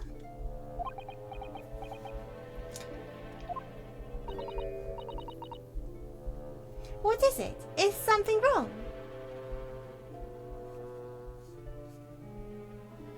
Sorry, I was reading chat for a second. I've got distracted. No, it's just that in Japanese, we have a totally different word for ladder that folds in half like that. We do in English too, you know. It's a step ladder, or just steps. So be careful of making assumptions about other cultures, Reno. That's how wars are started. Alright. I didn't realize step ladders were an international point of contention, but the writers make an astute point. Okay. You're not my real ladder. Okay, we are ignoring the show. What are you doing, step ladder? Yeah, the step ladder discourse is thick in this game too, yeah. Is this an example of Western Chuyudgiri. I don't know what that is. You know, when an unscrupulous samurai randomly attacks a passerby to test his sword. What? I still don't know. No. Step in the right direction. But actually, a waxwork samurai would probably be hugely popular. Could you model it, do you think, Bruno? Doing that Tsujiri thing you mentioned? Well, I do have a sword, but I've no intention of testing how sharp it is on a human subject. For now, at least. Yeah, I'm because they're positive Sherms. that. Yeah, well, yeah. I mean, yes, that is in fact Sherms. Yeah. Yes. I meant like I was talking about the sword testing. Oh yeah, of course, yes. And I'm positive that's a Sherms waxwork and he's hidden it. But then I don't think I've ever been right one time, actually, in this entire game when I come up with a theory on something. I think I've been wrong consistently. That's a special occasion, Ganondorls. It's the great detective, Mr. Herlock Sholmes. Mr. Sholmes has his own wax statue in here. Really? Well, he is world famous after all. It's an uncanny resemblance, isn't it? It makes my skin crawl to look at it. I know. But look, Bruno, you can kick this Hurley, and he doesn't move a muscle. Well, this should be good. Oh my god!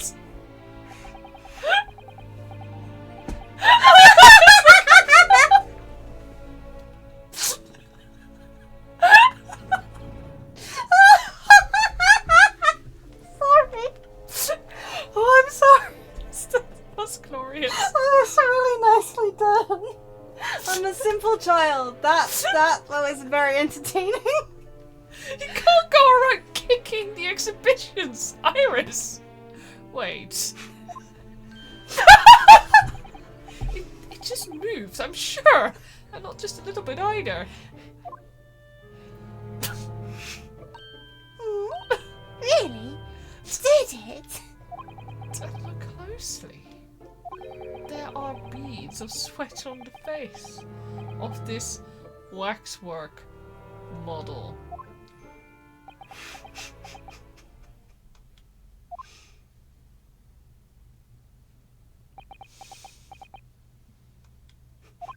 Shall we move on, Iris?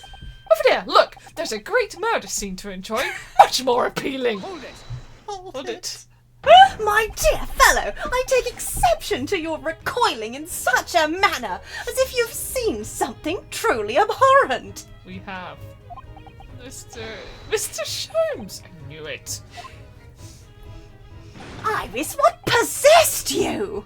I strictly forbade you from divulging my temporary waxwork secret to Mr. Naruhodo. Temporary waxwork? What do you mean? And that kick! Could you not have exercised a little more restraint? You winded me! Right up the nuts by the looks of things. But Bruno has Yeah. Bruno has something he needs to ask you. Ah, a question? Is he just posing as a waxwork this whole time, or what? Is that literally his job? Has he just been... And I thought you'd probably be getting bored too, Yes, oh my god. So here we are. Senior! Oh, somehow that makes it worse. Well, I can't deny that your timing was impeccable. A mere 2 minutes more being stationary like that. And my great brain upon which all my success has been built would have turned to wax. Thank goodness we arrived in time. Yeah, that's why he's so down all the time, because he's just standing there straining himself to death, yeah. Indeed, in many ways, the pair of you just saved the world from an unimaginable loss. Oh, Hurley, you do like to talk nonsense, don't you? Wow. Ooh. Wow. Ah. You know what? Bruno was right. We are at a murder scene. Yup. Uh-huh. Yep. Iris is a vicious killer. You could know something, it's true, about Lord Van Zieks and what happened in the past to change him.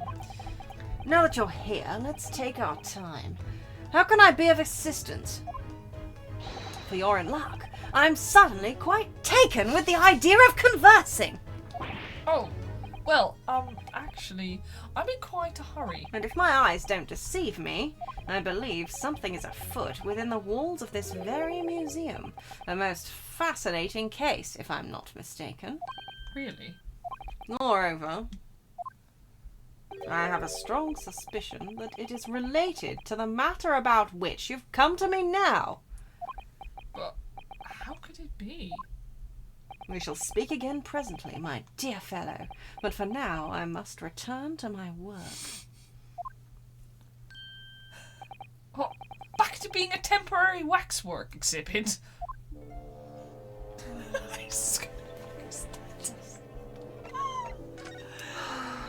I like that he's not even there anymore, he's just standing elsewhere. Oh, wait. There's still something there. We haven't clicked on the guy. Yeah, earlier I didn't think I could check him out. Isn't that... No. These models are so well made. I can't tell what's a waxwork and what's a real human. That's how Hurley gets away with making himself a temporary exhibit for the day. Maybe there are other people posing as exhibits in here then. Or maybe all the exhibits are real people. And when it's closing time and all the visitors have gone home, they suddenly start moving about. So yeah, it was just with extra Hurley. Yeah, I sure wish we were on our way home. And the sleeping policeman is just He's just there. So weird. Anyway, I think we were gonna talk to... Well, let's start with the Madame Tuspels. Let's. What is this place?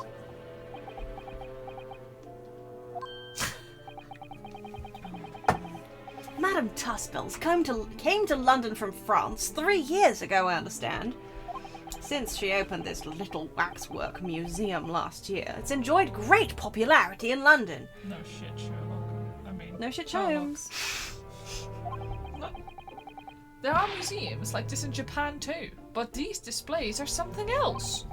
I mean, they aren't made from actual real people, are they? The extreme realism of these waxwork models is a particular secret of the Tuspels family, they say. They earned renown during the French Revolution for waxworks of victims of the guillotine. That sounds grim. The gruesome scenes were portrayed with such realism in the expressions of the faces of the condemned.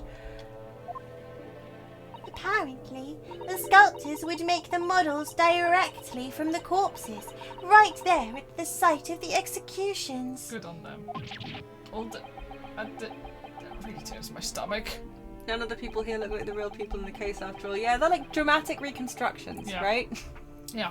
That's just one of several legends about the Tuspels family. Whether there's any truth in it, I couldn't say. But anyway, this museum houses models of famous people from all over the globe. Nevertheless, the most popular area of the museum, by quite some margin, is this House of Horrors. A house of horrors? Of course, visitor numbers are dwindling now as a result of the Great Exhibition. But people usually flock here to see the exhibits of some of London's most vile criminals at their gruesome work. Naturally, most of the miscreants portrayed here were sent to the gallows. So they're even stiffer now than the models of them. Have you heard of poor taste? My dear fellow, the public live for poor taste. They yearn to be shocked. So, the hideous exhibitions in here are... They're all portrayals of real events that actually took place. Is it just me, or did the temperature in here just seem to drop? Anyway, I advise you not to think too deeply about what you see here. Oh, he's back to being a waxwork?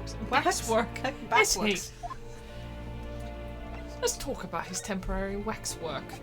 What do you mean by temporary waxwork? Exactly what you say. I'm part of the exhibits here, catching these criminals in the act. Catching them? Every half an hour, I home in on a different killer in one of the displays and adopt a new pose to ensnare him. When members of the public come for a closer look, I offer them my hand to shake. For a shilling, I'll happily allow them to take a photograph with us. Us? Does he mean him and the waxwork murderers in here? But why, Mr. Sholmes? My dear fellow, isn't it obvious? For the money! He really roared at me there. Very fitting for the House of Horrors. Horrors even, my god. As it stands, I may struggle to pay this month's rent. And I have the ravenous Iris to consider. Oh, Hurley, I'm so hungry. If push comes to shove, I shall have to ask you to do your bit, Mr. Naruhodo. What's he threatening? What's he threatening to rope me into now? I read that wrong as well. Oh, the word off! Okay, time out. Time out. Mr. Frodo was selling his beautiful hole. Oh my god, that fucking post. So with that in mind, how about a photograph? As a special treat, you may have your pick of the murderers and scoundrels in here. The choice is yours. Maybe some other time. Remember, Mr. Naruhodo, ignore me at your peril. Back to being a waxwork again. Okay, yeah. Is it just me, or did his final remark there sound a lot like a curse? Something? Oh, no! Oh, fuck. I wish I could just cancel things. Yeah. I'm just gonna go through this. Time to get threatened again. Don't worry, Sholmes, we can't ignore you. No, we literally cannot. I'm hungry. Hurley. Hold on. What? I have found the post. I just felt like... Oh. You didn't need to find the post. I had to find the post. Well, fast forwarding this. We're not fast forwarding this though, are we? We're just watching one scene. Yeah, getting flashbanged every 2 text boxes. Something to ask you. Dun-dun-dun-dun. You didn't need to. Please. Okay. I have to, in case the reference was lost. Yeah. Yeah. I wasn't just talking randomly about But it. Mr. Frodo's hole. Yeah. Something to ask you. Mr. Frodo? Well, what is it you'd like to ask me then? Actually, it's about Lord Van Zieks. I know, right? Ah, our friend, Mr. Reaper. How did you find him? Well, I trust.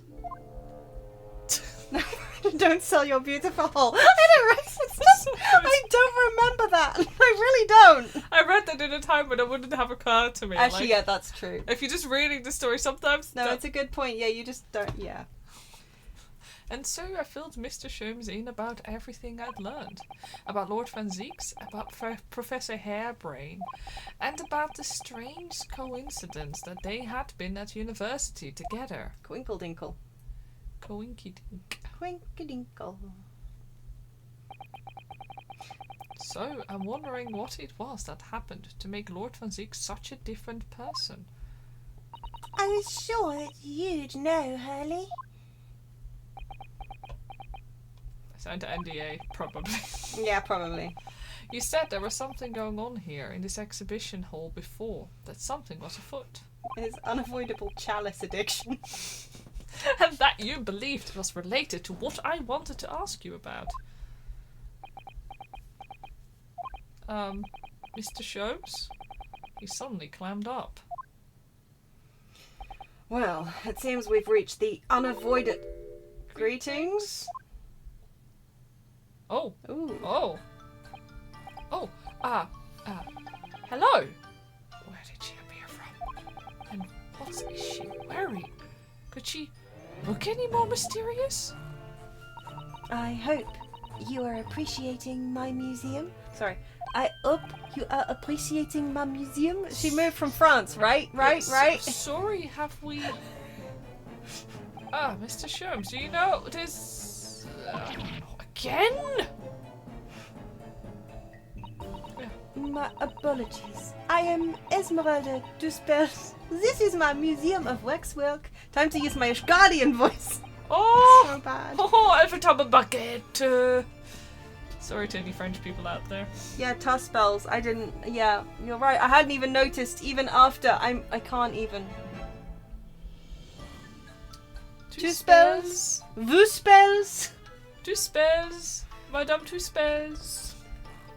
What? You're the Madame Two spells. Bien sûr. Though only 26 years young, I might add. Is that significant somehow? I'm a madame in name only. It adds... please don't go around London saying you're a madam. It adds a certain je ne sais quoi. Right. Firstly, I must apologize for my waxworks. Or rather, one waxwork in particular. That'll be Mr. Sherms then. I was led to believe he was a great detective, but he seems unable to settle.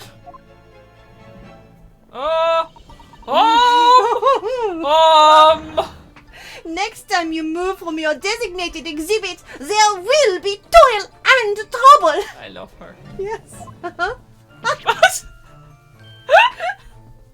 She sounds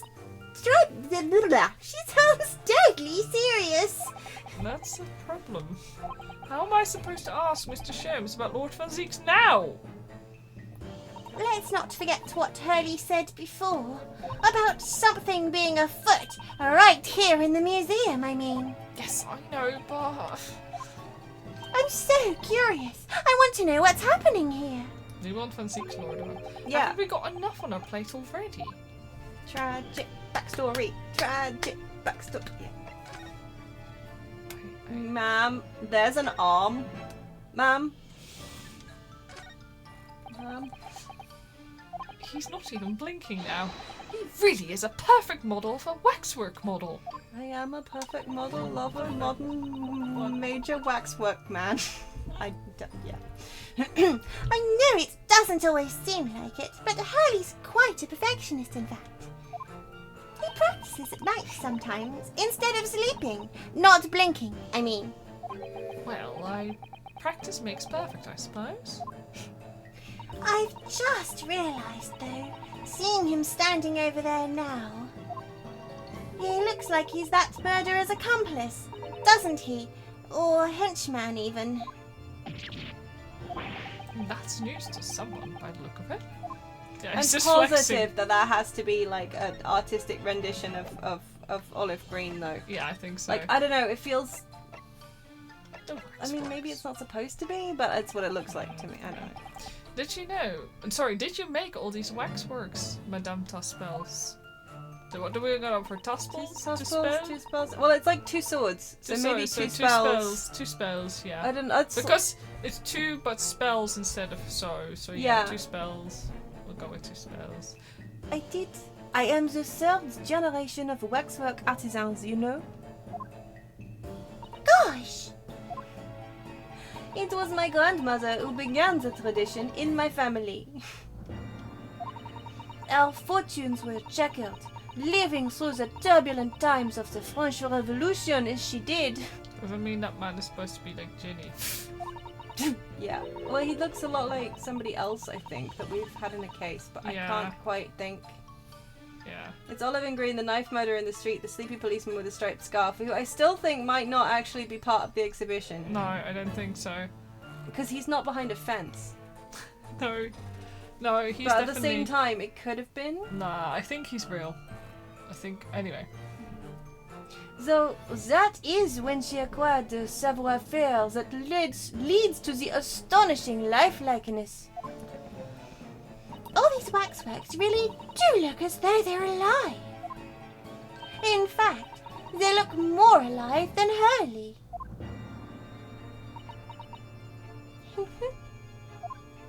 What etc. exhibited here represents the most atrocious of London's criminal past. All the waxworks were created in the presence of the real people on which they are modeled. In the hours immediately following their executions. That is the secret to the extraordinary lifelikeness. That sounds terrifying. I mean, maybe it's not supposed to be Olive. I don't know. All walks of life have similar challenges, I'm sure.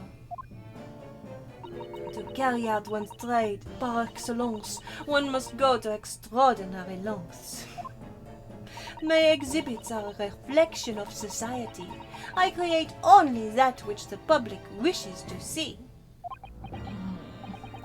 Why couldn't the public have wished for something less horrifying? Do not fear.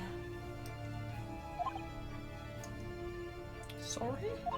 This room is the only one in the museum with such a macabre theme. I do hope you will explore. There are models of famous singers, actors, politicians. Something for every taste, I hope. It was Iris who dragged me straight in here, come to think of it. Sorry. Perhaps I should have eased you into things. The great detective waxwork. What's the situation with that? Ah, my temporary waxwork model? He approached me some days ago, you see, with a business proposal. Oh, what sort of proposal? My dear madame, what these sparse exhibits need is the addition of a world-famous great detective. Chair's empty. Yep.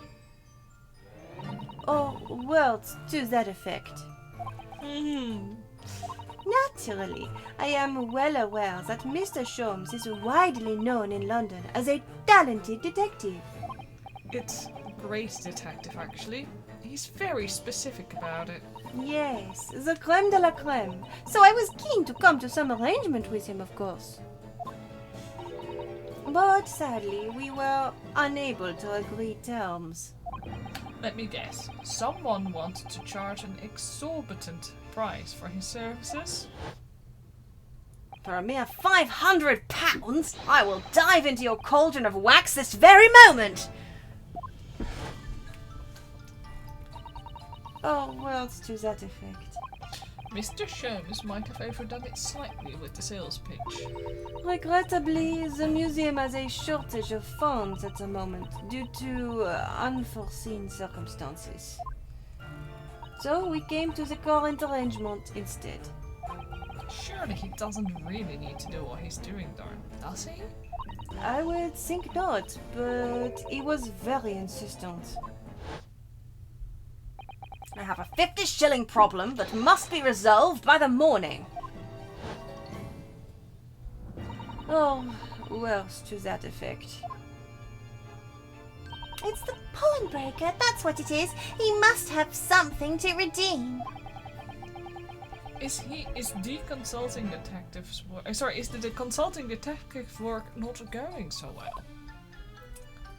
It is kind of weird though. Like, Sholmes, come the fuck on. Yeah, come on. Something's afoot. I wonder, could I ask you something?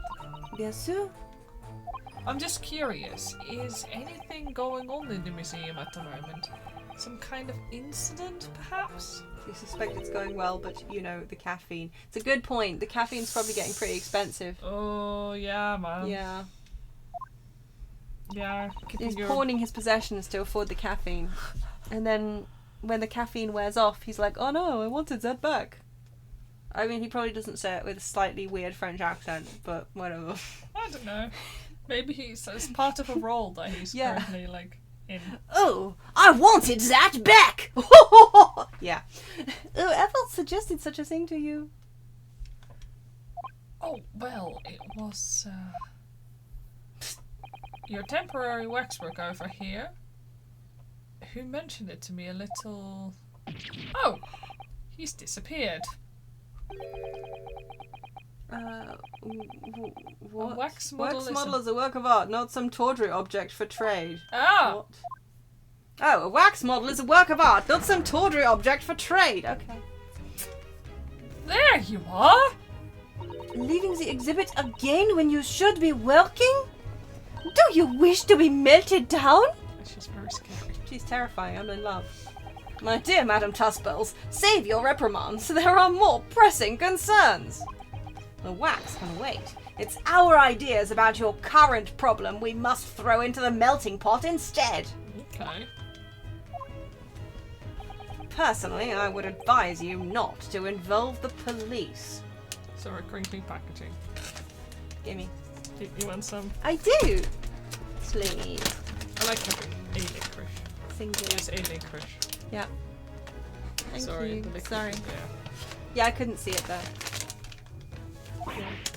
Why ever not? Well. She's turned as white as a sheet. Because you have at your disposal a great detective, whose services you may employ for a mere 50 shillings. Though please be aware that I insist upon payment in advance.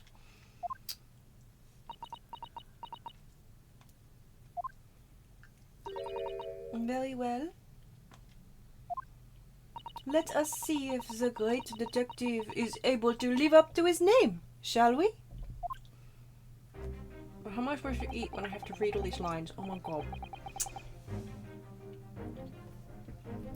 Sholmes just needs a little caffeine here. I'll be with you in a second. Oh, he swallowed his caffeine down the wrong way. Well, this is all going splendidly. I'm never offering you a licorice again. Before I engage my analytical processes, I must ask you to clarify something. The fuck is that arm? What, pray, is behind the curtain? Yeah, maybe if Iris is so hungry, Gregson can share his infinite supply of chips. I think you've solved Sholmes' Iris problem. You're right! Yeah. Man should share actually with a lot of people. Yeah! He has unending chips. And there are people still starving. Actually shocking. That is the Tussbells special exhibit. There is an extra charge to see it. Ah, the special exhibit in the House of Horrors. It must depict a special killer then, I presume. I wish it had been. He'd hastily hidden his waxwork. It would have been funny, but whatever. Would you be so kind as to draw back the curtain, I wonder? Ah, absolument no! There is nothing amiss behind there. Nothing amiss, madame. What about the arm protruding ominously from under the curtain? Ah! I strongly encourage you to allow me to see what lies beyond before the situation worsens. Yes, very well. I will draw back the curtains, but only a soupçon. A soupçon. Soup. We like soup here, right? Yep. Okay. Number 139. Is this where they buried the omnibus? Oh no. Oh, I think you may be right. This is where here lies omnibus. Is it 139 or is it 130? No, it is. I think it's 139. Right? I must confess, I peeked behind the curtain earlier. Of course he did. Of course he did. Not the omnibus. The Tussbells' special exhibit is a very bleak graveyard scene indeed. And yet, somehow, surprisingly, the waxwork killer one would expect is nowhere to be seen. What does strike one, however? Oh, that's just a straight-up dead man. Was the portly gentleman lying peacefully on his back on the floor. Where is he?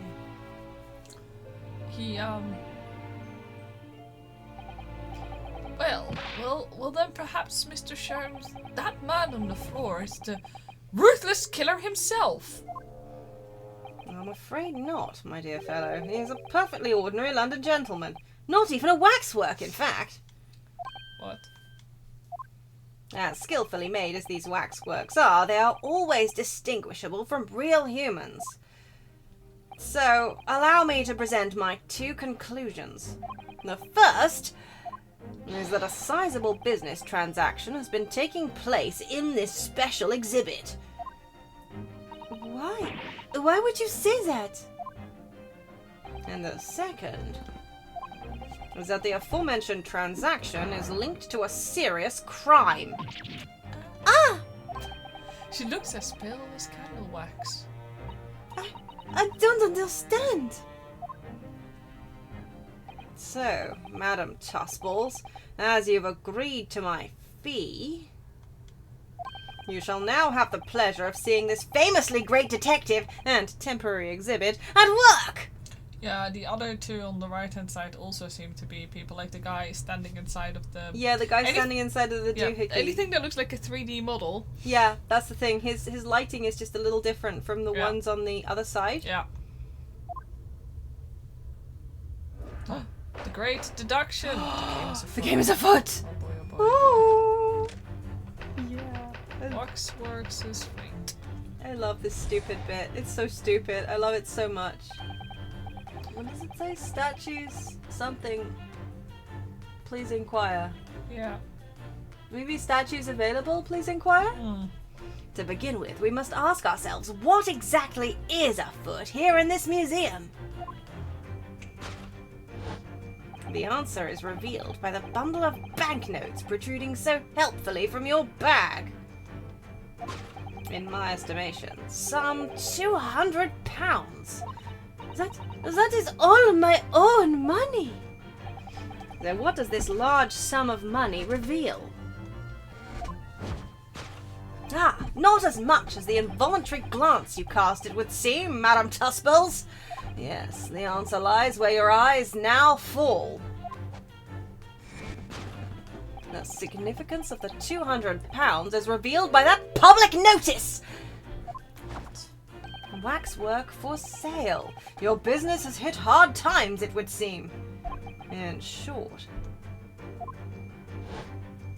you've sold the infamous killer, the centerpiece of your special exhibit, for the sum of £200. No! Now, let us explore the next curiosity with which we are presented.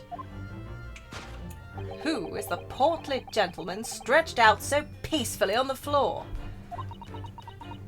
It would appear the man has suffered a severe shock, the cause of which is clearly known to you. Ah. Unfortunately, madame, keeping secrets does not appear to be your forte. What dealt the man such a shocking blow was, of course, the £200. Yes. Sure. It would appear that you twisted this gentleman around your little finger most effectively. What are you suggesting? He rashly agreed to purchase the waxwork for the sum of £200. Only when he came to hand the money over did it occur to him what an extortionate amount he was paying. But the money was no longer in his hands. And the result? The scene we see before us. He collapsed in shock. That was beautiful. Yes, the killer in this special exhibit fetched a killer price. We can only pray that the gentleman's dreams are not plagued with regret. Sold for cash. Waxwork location. Conclusion? Not yet. The question that arises then is what has become of the waxwork that changed hands? Let us consider that problem for a moment. You cannot possibly... What immediately strikes me about this conundrum is the young man standing over there. Who is this fellow? To find the answer, we need only observe his neckerchief, such as is worn such as is worn by policemen as a secret sign to fellow members of the force that a crime is being perpetrated. Yes, this young man is an undercover policeman currently investigating this museum. I know him well, in fact. It's Sergeant John Clay. What are you talking about? The man's quite a celebrity. He received triple accolades at last year's policing awards. But... Next, we turn our attention to the old man sat before him with a particularly unsightly visage. It is a completely different person. Yeah, they are wearing the same kind of scarf thing. Yeah. It's interesting. And And he has also the yellow. has the little yellow neckerchief, yeah. I've been watching closely and he hasn't moved a muscle. Almost, in fact, as if he were a waxwork. Yeah, it does look like. Is that a label? Is that a label? I think that's the waxwork.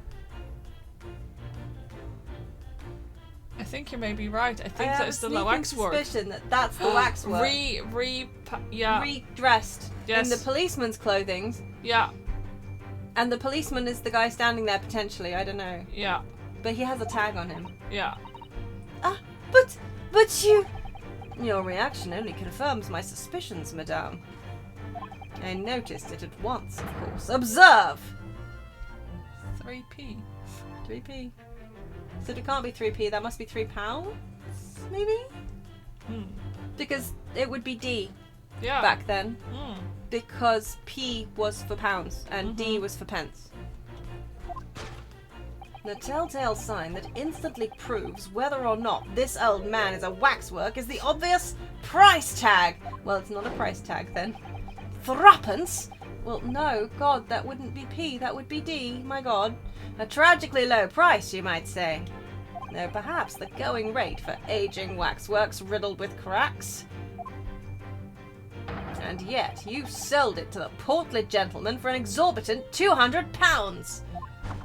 The sort of plucky behaviour that's sure to attract the attention of Scotland Yard. Isn't that so, madame? I do not...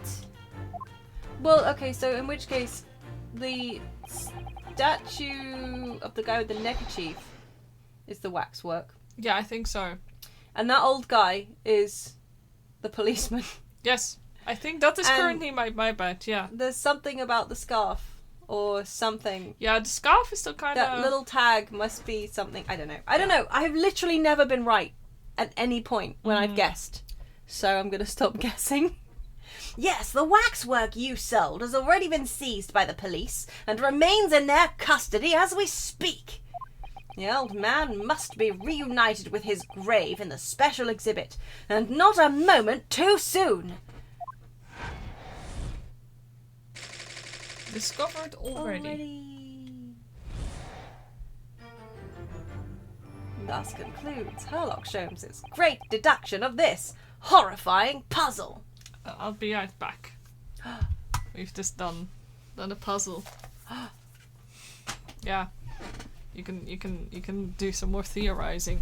I don't think that's a good idea, do you? I don't know. Okay. Well, the old guy is apparently not dead, which is good to know. Maybe he is dead. Maybe, well, Thing is, if Sholmes says he's not dead, then he's probably dead. Don't you think? What does everybody think happened? I, for one, have absolutely no idea. I haven't got a clue what's going on. It's great.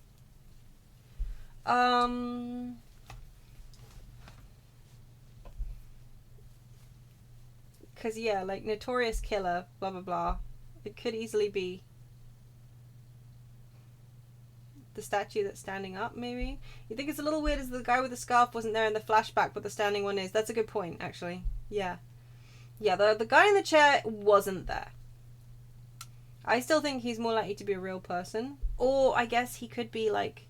Oh, no, wait, because she reacted when he said he was a waxwork. So he probably is a waxwork. Or dead. But that's not a price label. Maybe it's like an identification tag or something? Or she has just been straight up getting dead bodies from the morgue and covering them in wax. And that's actually like a... No, that's not. It's got a 3D model. It's actually got like a 3P model.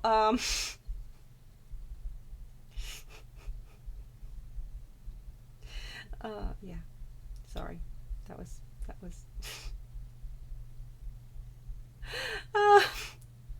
but yeah.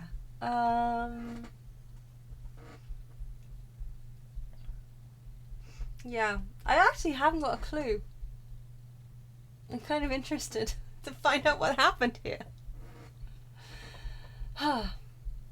This guy, am I right? Either way, whatever he said, he's almost completely wrong.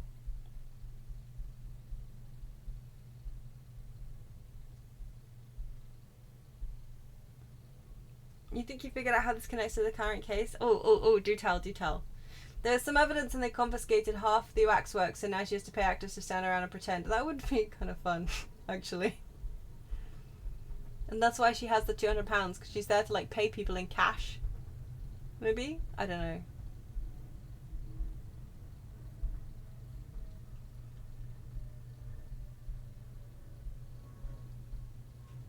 Maybe the guy who got blasted across and murdered was like a waxwork of himself.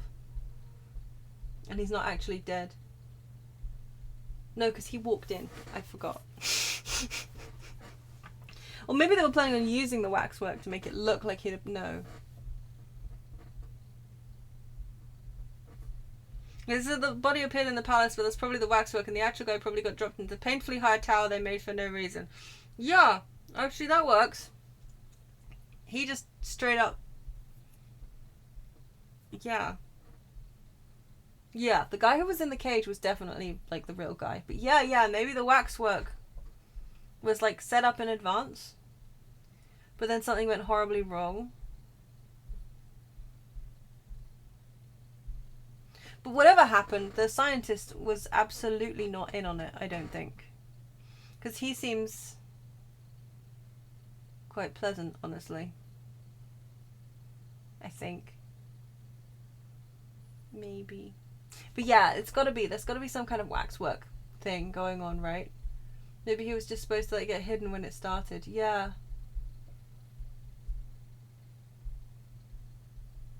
On the other hand, you'd think they'd notice that the body in the tower area wasn't people. Because, like, wax is quite different to meat. The only 3 people involved were Harebrayne, the victim, and the apparent engineer he hired. Yeah, the engineer sounds real sus, though, right? But I still think that, Oh, wait! He was trying to disappear. He got... He got convicted. I mean, he got accused of something and went up against the Reaper of the Bailey. Oh. But he got off. Uh-huh. Like, he was found not guilty because of, like, corruption. Yeah. And jury bribery and stuff. Oh, yeah. So he was... Oh, dear. Possibly faked his own death so that the Reaper's curse wouldn't affect him. Oh, yeah. And he used the waxwork to do that, potentially. And it went wrong anyway. Mm-hmm. Potentially. Or, alternatively, they rigged it up to explode in the first place so that it would look like it had all gone horribly wrong. Mm-hmm. And he just got away. And he's on the run. Possibly trying to attack the Reaper, I don't know. Yeah, Assman was someone who was running a very successful racket and posed as a financier like Mr. like McGilded, yeah. Mm-hmm. Yeah, it's possible the engineer could have had a motive against him, that's true too. Mm-hmm. See, I was just assuming that the engineer was working with him to like set this up behind Bunny Brain's back. Yeah. But he could also have, like, extra twist. And the gang that attacked Van Zeeks was his underlings. Yeah, for sure. But yeah, no, that's my tentative theory for now. He tried to fake his own death using a waxwork and a rigged an explosion so that he could get away without falling prey to the Reaper's curse. Mm-hmm. Well then. Wow. Time to see how phenomenally wrong that was. Oop, don't forget your Tamagotchi. Oh, thank you. You have changed the clock on it already, Yes, I right? have. Good. Sorry for Tamagotchi noises. Sorry for Hold Tamagotchi that. noises after all that, yeah. Oh, I ran out of food. I'm gonna have to go buy some, sorry. So I'll be quick. Well, right now I'm just triple dotting you. Yeah. So is Iris. So is Iris. Everyone's triple dotting. I think that's good. Oh, it's bubbling and If he was running everything. a racket, it's probably a scam to get government finance and run with the money. That's a good point. On the other hand, the government finance probably won't get it, given that everything exploded. Good point. But the professor, the scientist, wasn't involved, I don't think. No. I see I've stunned you all into silence. You have, Hurley. You have. And you've obviously upset this young lady in the process. Her cauldron looks awfully hot. So does she, babes. If I could just bring up one point, Mr. Sholmes. Ah, the notorious Naruhodo. 1 point! I'm all ears, my dear fellow. According to your deduction, then, the special exhibit featured this old policeman. So, that would mean that he's the particularly ruthless murderer, wouldn't it? The killer policeman, Automole. Automole. Sorry? It was a mysterious series of murders that rattled the capital only last year. The police rushed to the scene every time, only to find the culprit had disappeared into the ether. And it turned out the culprit was a policeman himself, a senior officer by the name of Automole. So, you mean that's who the sinister-looking old man there is supposed to be? Indeed, it is a particularly grim face, is it not? Unforgettable, in fact. Yes, I remember that odious countenance only too well. We're insulting him, so he has to be a real person. Yeah. But is £200 a lot of money for a wax model? It would be enough to afford one of the latest steam carriages, if that puts things in perspective. So, it is quite a lot then. Is there anything else you wish to add? Before I melt you down? Bubbling wax is looking more and more ominous. Like, legitimately? Ugh. Oh, the smell of all that molten wax is starting to worry me. Mr. Sholmes did more or less just accuse her to her face. So, I think I might have to call in your assistance here, Iris. Is that alright? To make some minor corrections to the Great Detective's great deductions? Of course it's alright. We'll soon set things straight. No, I don't think No. wax looks like that one, Molten. No, I don't think it does. Yeah, that does look like molten metal, I agree. Well, let's get started then, shall we? Before Madame Two-Spells vents her anger. Let's say it's a special magical 2 spells recipe that makes it look like molten metal. Just what I was waiting to hear, my dear fellow. Yeah, I'm sure it is, Sholmes. So, Madame Tusples, in accordance with our agreement, you shall now have the pleasure of seeing this famously great detective and temporary exhibit at work.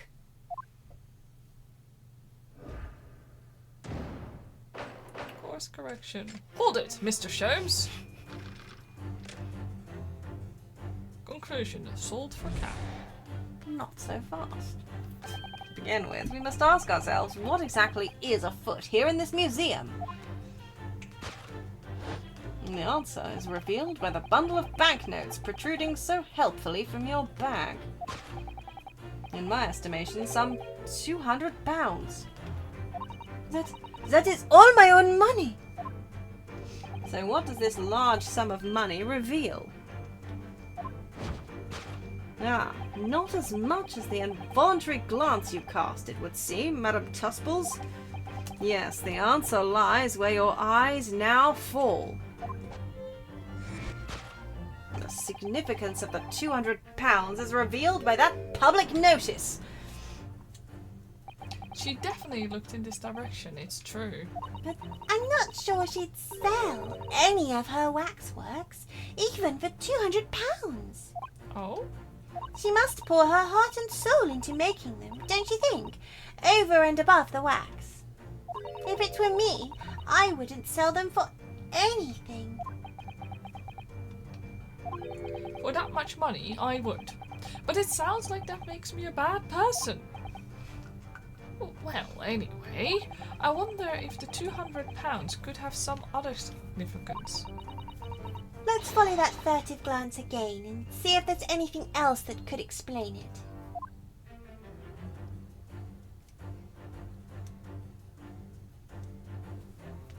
Like, we'll just have to, Well, I check think everything. it's either the sign or him. I mean, it's not the sign, Yeah. obviously, so... Waxwork for sale.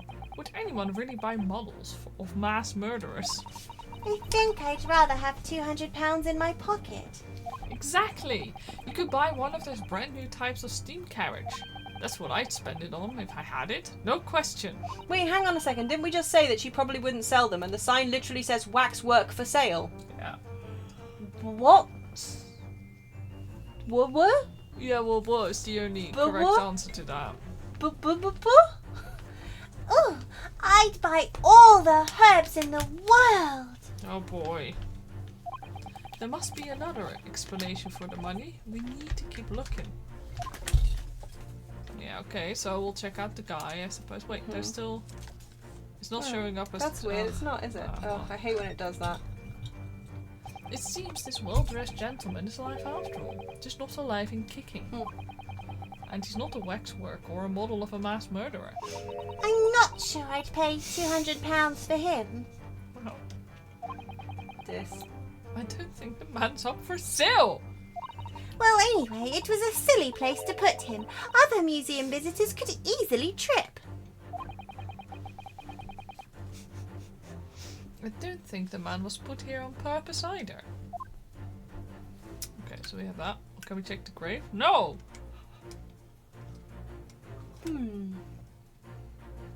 I think those really are the only two things, aren't they? No, hold on. Maybe she was afraid of your possum. Yeah.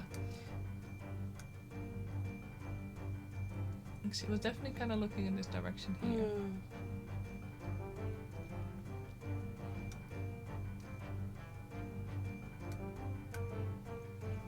You can't turn the camera any further to like the other side. Oh! Good thinking. Note on the wall. What's that note being pinned on the wall there? Oh yes, let's see. Dear Madam Two Spells, we've taken the prisoner from this room. The price for his safe return is £200. With the money ready by noon on the 23rd of October. What? This is... It's just like the sort of thing that's left behind when someone is kidnapped! I like that wax snapped, yeah. Uh-huh. Yes, it's a ransom note. Exactly! I think the iris might look in a slightly different style because her art is new in the hat. Yeah. Whereas I think they've used Inosuke from the previous Yes. game. Yeah. So it's possible that's why it's just ever so slightly different. Maybe? I don't know. Ransom note. Woohoo! Spin! The significance of the £200 is revealed by that ransom note. Quite so, and we must congratulate these criminals on their inventiveness, abducting a waxwork. £200 is no small ransom fee, yet you clearly intend to pay it. The model in question has special importance, so I put together all the money I have. In summary then, the £200 you have in your handbag is ransom money. Now, let us explore the next curiosity with which we are presented. Who is the portly gentleman stretched out so peacefully on the floor? It would appear the man has suffered a severe shock.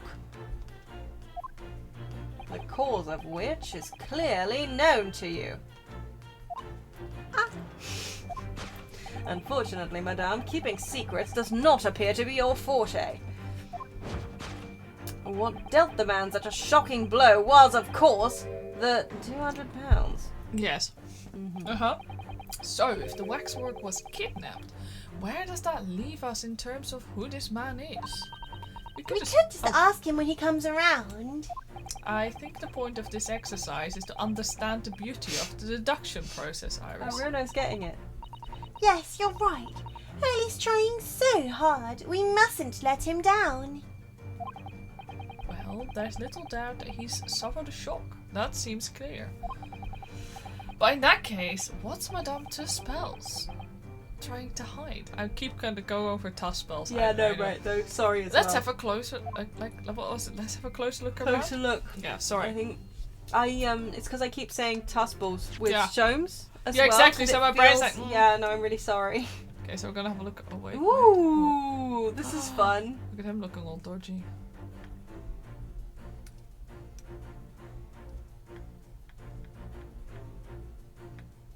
Nice braid. Yeah, it's nicely done. Yeah. She has her hand behind her back, Yeah. doesn't she? Yeah. So she was prepared to pay all that money to get her waxwork back again. It really must have been a very special model. Of a mass murderer.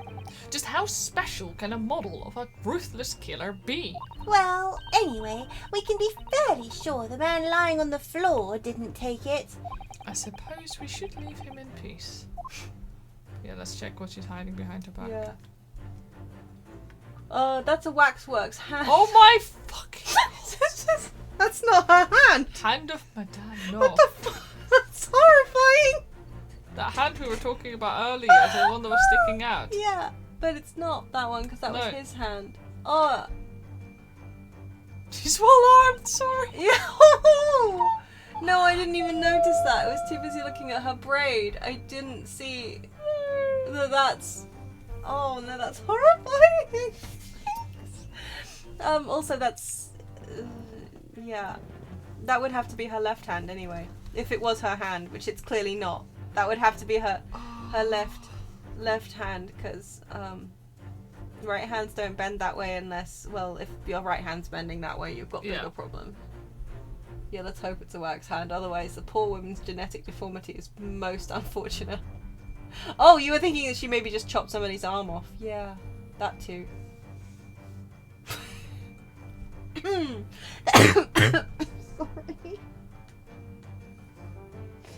Ah, I love it. There's always a point in the stream where I just start losing everything. Yeah. You'd be quite disarmed. I can't read suddenly. This is just Madame Tuspel's right hand, isn't it? Yes, it must be. I can clearly see her left hand after all. Oh, but wait a minute. This is a left hand as well, look. It's a secret to the Tuspel's art process. 2 left hands. It's like, Oh my because God. 2 right hands is like ridiculously... No, wait, that's 2 left feet. Forget me. Oh well. Not. Bye-bye. Don't say such creepy things, Iris, please. And it seems very stiff, too. In fact, it's really hard. She's just going around, like, holding it, touching it. You mean it's made of wax? Yes. And that is what we shall present. Yeah, but not after we've investigated her long hair braid.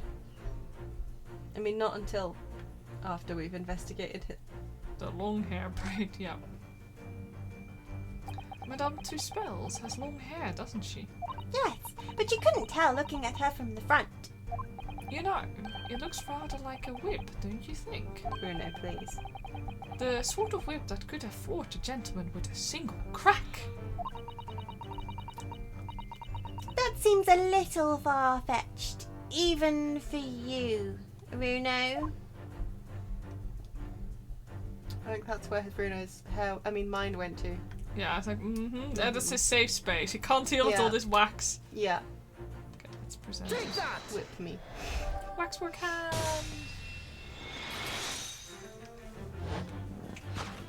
What dealt the man such a shocking blow was, of course, the waxwork hand. Indeed. With a solid waxwork limb, one could deliver a very substantial blow. How could you? The hand protruding from the bottom of your cave. It ought to be a right hand, but closer inspection reveals that it is in fact. It's a left hand. And somewhat masculine as well. In other words, it does not belong to you, madame. It is the hand of a waxwork model. Yeah. Surely she put that arm down to lift the wax pot. You'd think. Whoa! Ah. Some of the visitors to my museum can be troublesome. They meddle with the exhibits and cause damage. So you mean that arm? Yes, this gentleman saw fit to try to remove it as a souvenir. No small keepsake. Like taking a whole branch of a cherry tree when you go to view the blossoms. I'm afraid I had to teach the man a lesson.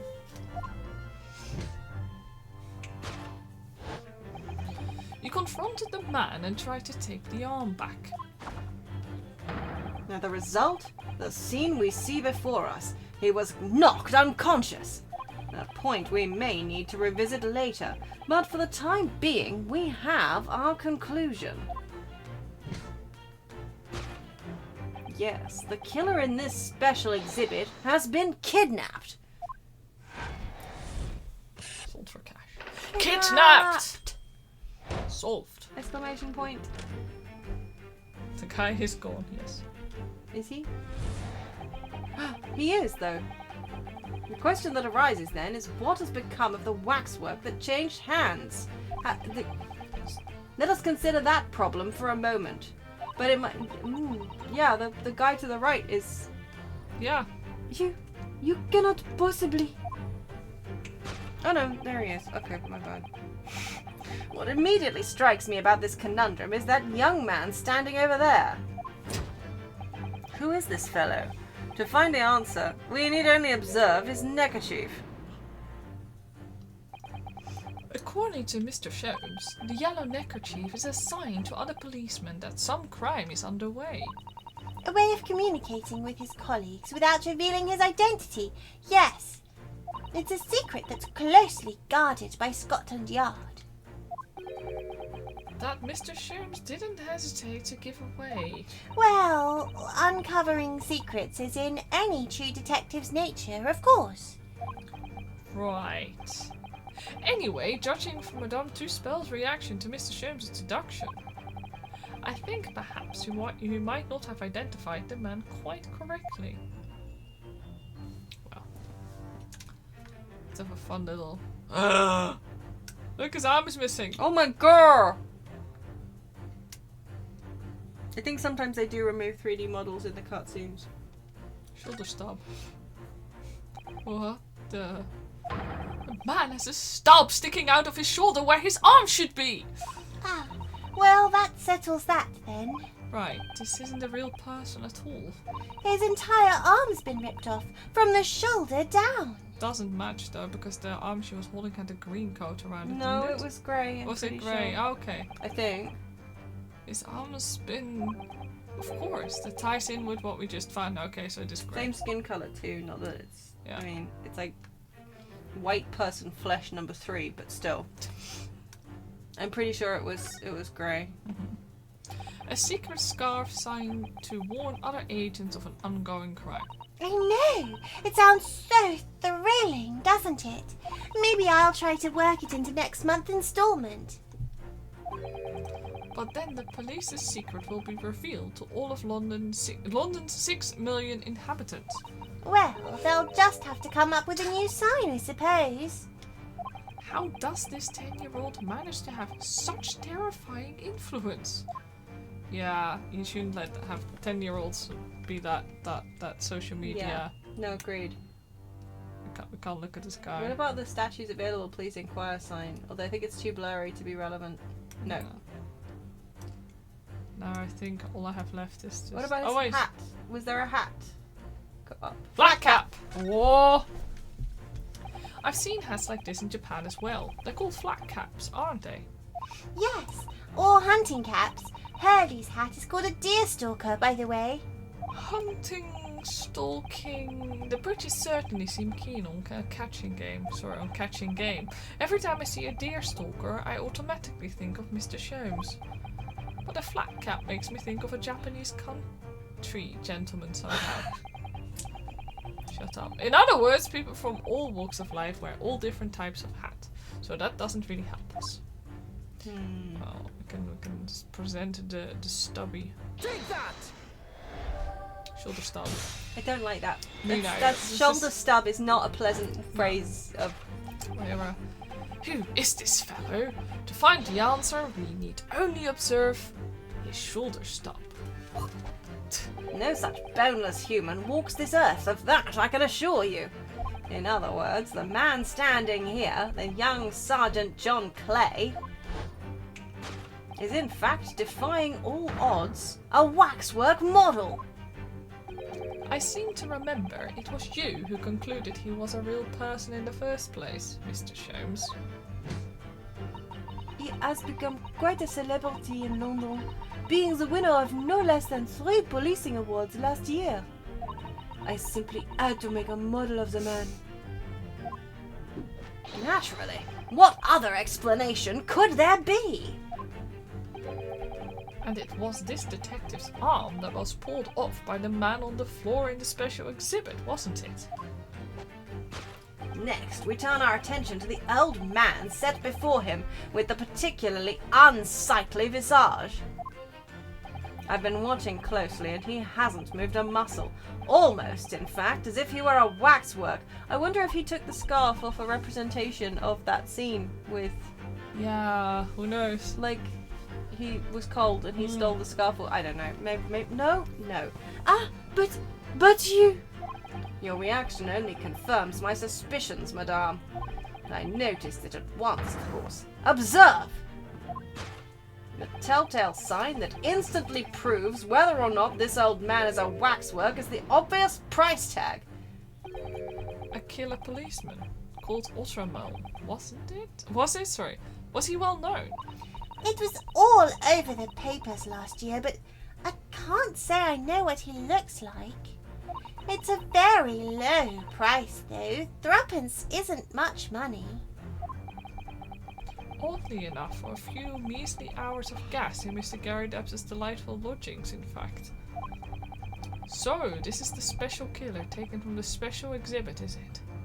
The waxwork that somebody stole from the museum and tried to ransom for £200. Is this crusty old killer policeman Ottermole? Really? Perhaps we should have a good look around again and see if another idea crops up.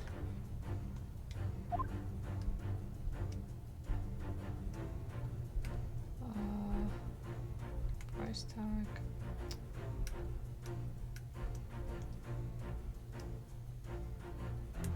Well, I guess we'll try the price tag. 3 pence. It's a far cry from £200, isn't it? For threepence, you could buy it and put it on display in your room, Runo. Still, that should be a D, not a P. I think I'd rather not go to sleep being watched by an old man, if it's all the same to you. This price tag does stand out, doesn't it? I mean, you couldn't even buy the helmet on his head for that much money, I don't think. I wonder what the price tag's actually really for then. Or was it really for then? Just that. Oh! Oh. Uh-huh. What about his scarf? You wanna, before we check it out, we wanna check... No, the yellow one. Oh, yeah, around his arm. point.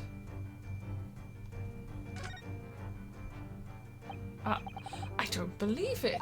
It's the secret sign that lets other detectives know some criminal activity is underway. Yes, it's a slightly strange choice of outfit if he was trying to go unnoticed. Ah, Ah, he must be a detective disguised as a policeman. Or a detective disguised as a waxwork model of a policeman. He doesn't look like he's clever enough to think of something like that, though. Perhaps you should try to be a little more polite about him, just in case. Yeah.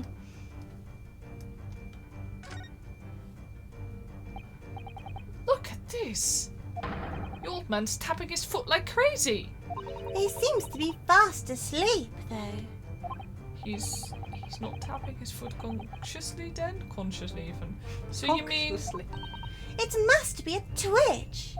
Never mind that. The point is, waxworks don't tap their feet. He must be an animatronic. Or twitch. And look at his arm too. We've seen a scarf like that somewhere else around here, haven't we? Oh sure, now you acknowledge the weird scarf. Well, that's fine. But yeah, the telltale sign that instantly proves whether or not this old man's a waxwork surely is the twitching leg. Yeah, it is. It is But- for sure. Take that! Let's go. Twitch! Yes, that's what we're on. What a meta. The telltale sign that instantly proves whether or not this old man is a waxwork is the obvious twitch. Even the most realistic waxworks do not exhibit a twitch. For that, you have to have an animatronic. No, stop it. It's not. It was funny maybe the first time. Okay. In other words, this splendid old man is, in fact, a genuine member of Scotland Yard.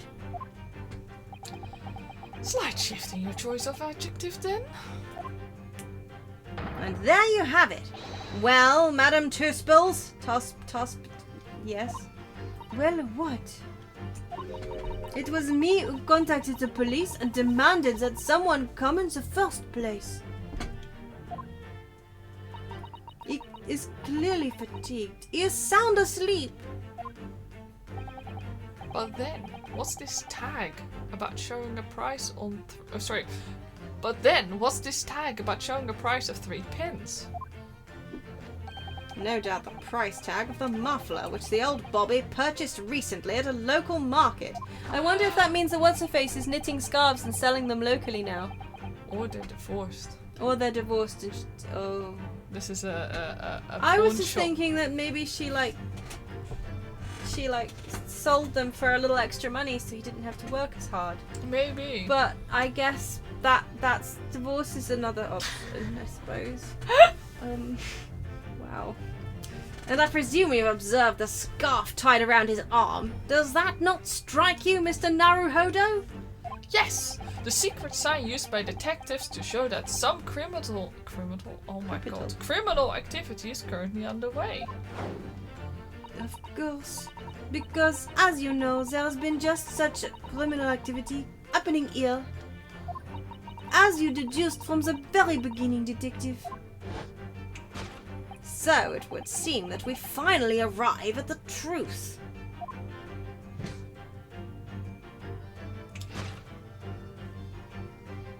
The waxwork of the especially ruthless killer from the special exhibit has been kidnapped!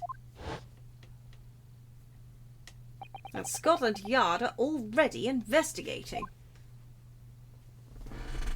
But the model's whereabouts remain a mystery. Thus concludes Herlock Sholmes' great deduction of this horrifying puzzle. Still a mystery. Mystery. Solved! That's a lie! Well, technically we've solved all the things. Deduction complete. Sort of.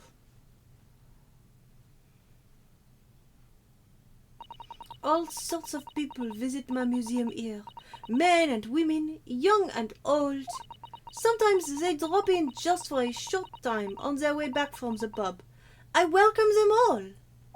But if anyone tries to damage my exhibits, I do not take it lightly.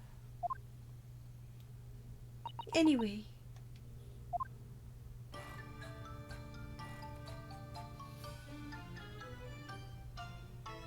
She's perfect for the season. She is. Your great deduction was even more enchanting than I had been led to believe. It was a pleasure, my dear madame. I'm gratified that you enjoyed the spectacle. And as for your rough customer, I've no doubt he'll regain consciousness shortly and return home. What concerns me more is the waxwork from the special display, if it was indeed genuinely abducted. Yes, tragically it was. Then I would ask you to recount to us the events surrounding the stolen waxwork. In as much detail as possible, if you please. Very well. But after I have told you what I know, I must insist that you return to your work.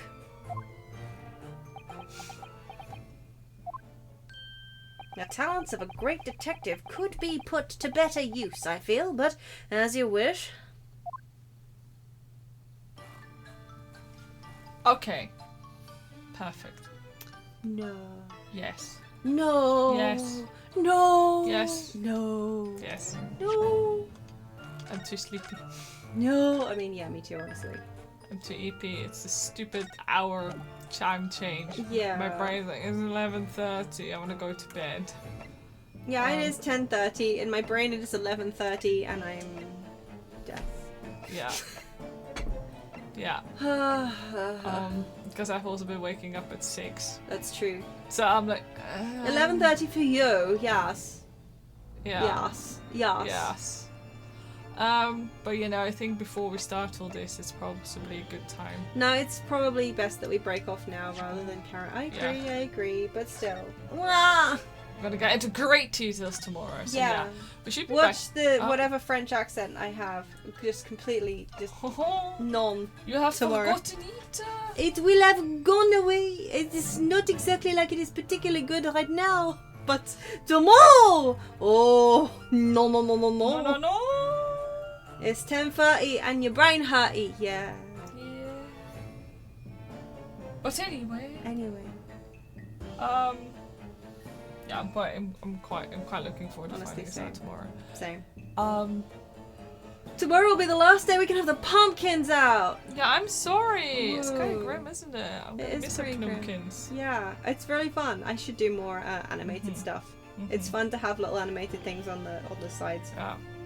And just in case for anybody we don't see, like tomorrow, happy Halloween. Have the good spoops. Yeah, have the good spoops. Have whatever spoops your happy hauntings. Yeah, right. Right, like yeah. That's yeah. So it's anyway.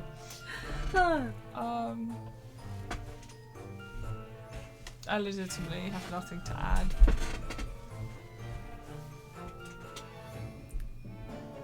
I can't even think of a good. Are we going trick or treating as a kobold? Well, see. Yeah, honestly. Nobody will know. Everyone will just assume that we're children in really good costumes. Yeah. So. Get all the candy. Get all the good rocks. Exactly. Oh, we get candy rocks. Yeah.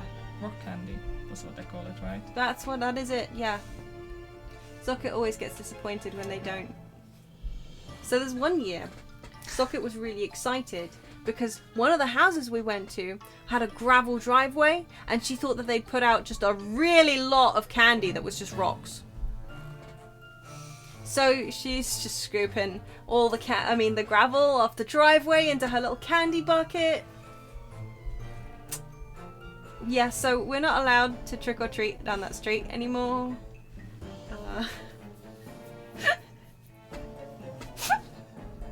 You know, apparently gravel is really expensive and people get super upset. People do get upset. Yeah. Still not my fault. No, well.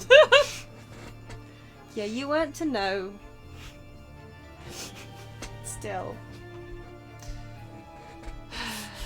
Should have known better. They were good rocks. They were good rocks, yeah. The bucket of water that they threw at us was a bit extreme, I think. Yeah. Some people just don't know how to have fun. Ah.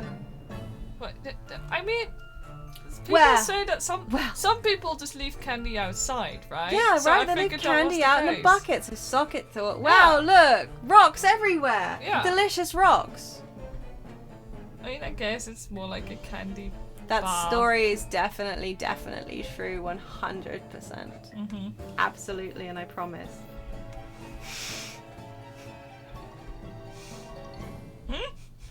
We kobolds love our rocks. It's not. They're just not used to kobolds around here. No. Sad days. You had people whining about drugs being hidden in candy. Oh, well, yeah. Like, okay, the only reason that would happen is if it accidentally got into, like, accidentally somebody put out the wrong bag. Mm-hmm. Because there's nobody, and I know that's the oldest argument, right? Nobody is putting expensive candy out and giving it to kids. Just, ugh. Yeah. But, like, screw that guy who put the was it cyanide in the pixie stick? Yeah. To kill his kids. Yeah, God, yeah. Kids, plural actually, wasn't it? Yeah, but only the son ate it. Yeah. But still, because he just did so much just general damage. Mm-hmm. Bastard. Yeah. It was that's one of those stories that gets rolled around by all the true crime YouTube channels around this time of the year as well, isn't it? So yeah, he opened up some pixie sticks. 5 of them, I think it was. Yeah, something like that. And he mixed cyanide in, and he pretended to go get them at a house that was like dark. And he pretended that the guy had come. Like he was all like, "Oh yeah, you guys carry on without me. I'm gonna go see if we can get some candy from this house." And then later, like he caught up to them again when they were trick-or-treating, and he was like, yeah, I knocked on the door and I kept knocking, and the guy just like finally opened the door and he gave me these pixie sticks. And then his son ate the pixie stick when they got home. The daughter didn't. No. And then like the other kids who the pixie sticks were given to, one of the apparently one of the parents literally found their kid with the pixie stick in his hand. He'd fallen asleep. It was after the guy's son had died after eating the cyanide that was in the pixie stick. And they were basically trying to locate the other sticks, the other pieces of candy that had been given to the other kids that were with them trick-or-treating. And the only reason he hadn't eaten that pixie stick was because he couldn't open the staple that it had been resealed with. And he'd just given up and fallen asleep. And honestly, that's just so terrifying. And as far as I'm aware, it is true. Because it's part of the thing. It's not one of those anyway. Mm-hmm. But, ugh. But like, mostly it's kind of a good point. Like, if you're gonna take Halloween candy, maybe don't eat the ones that look like they've been open. Imagine being safe or being lazy. I know, right? It's a good trick, I think. Life hack. Mm-hmm. Be as lazy as possible, and then nobody will slip. I mean, if somebody slipped cyanide in your pixie stick, you won't die. You'll be fine. Too difficult. Didn't eat. Survival of the fattest.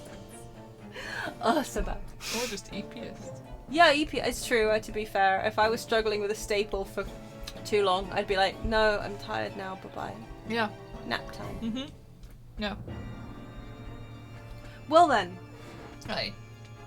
It would be a spooky story if it wasn't so real and awful. Yeah. Oh, he did it for the life insurance money because of course he did. Yeah. Anyway. Thanks for coming to our stream! Indeed. It was good to have you here. Bye. Don't forget, keep the heart in your heart. Mm-hmm, mm-hmm. Keep the wax in your works. Mm-hmm. Oh no! Not a nice rock in a bag that's awkwardly stapled together. Socket will just lick the bag. I'm very good at ripping things too. That's true. Yeah. Mm-hmm. Keep the wax in your works. Always follow the kobold motto. Live. Laugh.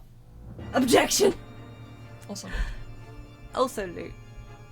But don't loot other people's gravel driveways thinking that they're rock candy laid out specifically. Drop because it! you keep waxworking on your puns. Badum-tish. Love it. Awful. And until next time, we hope you'll be well.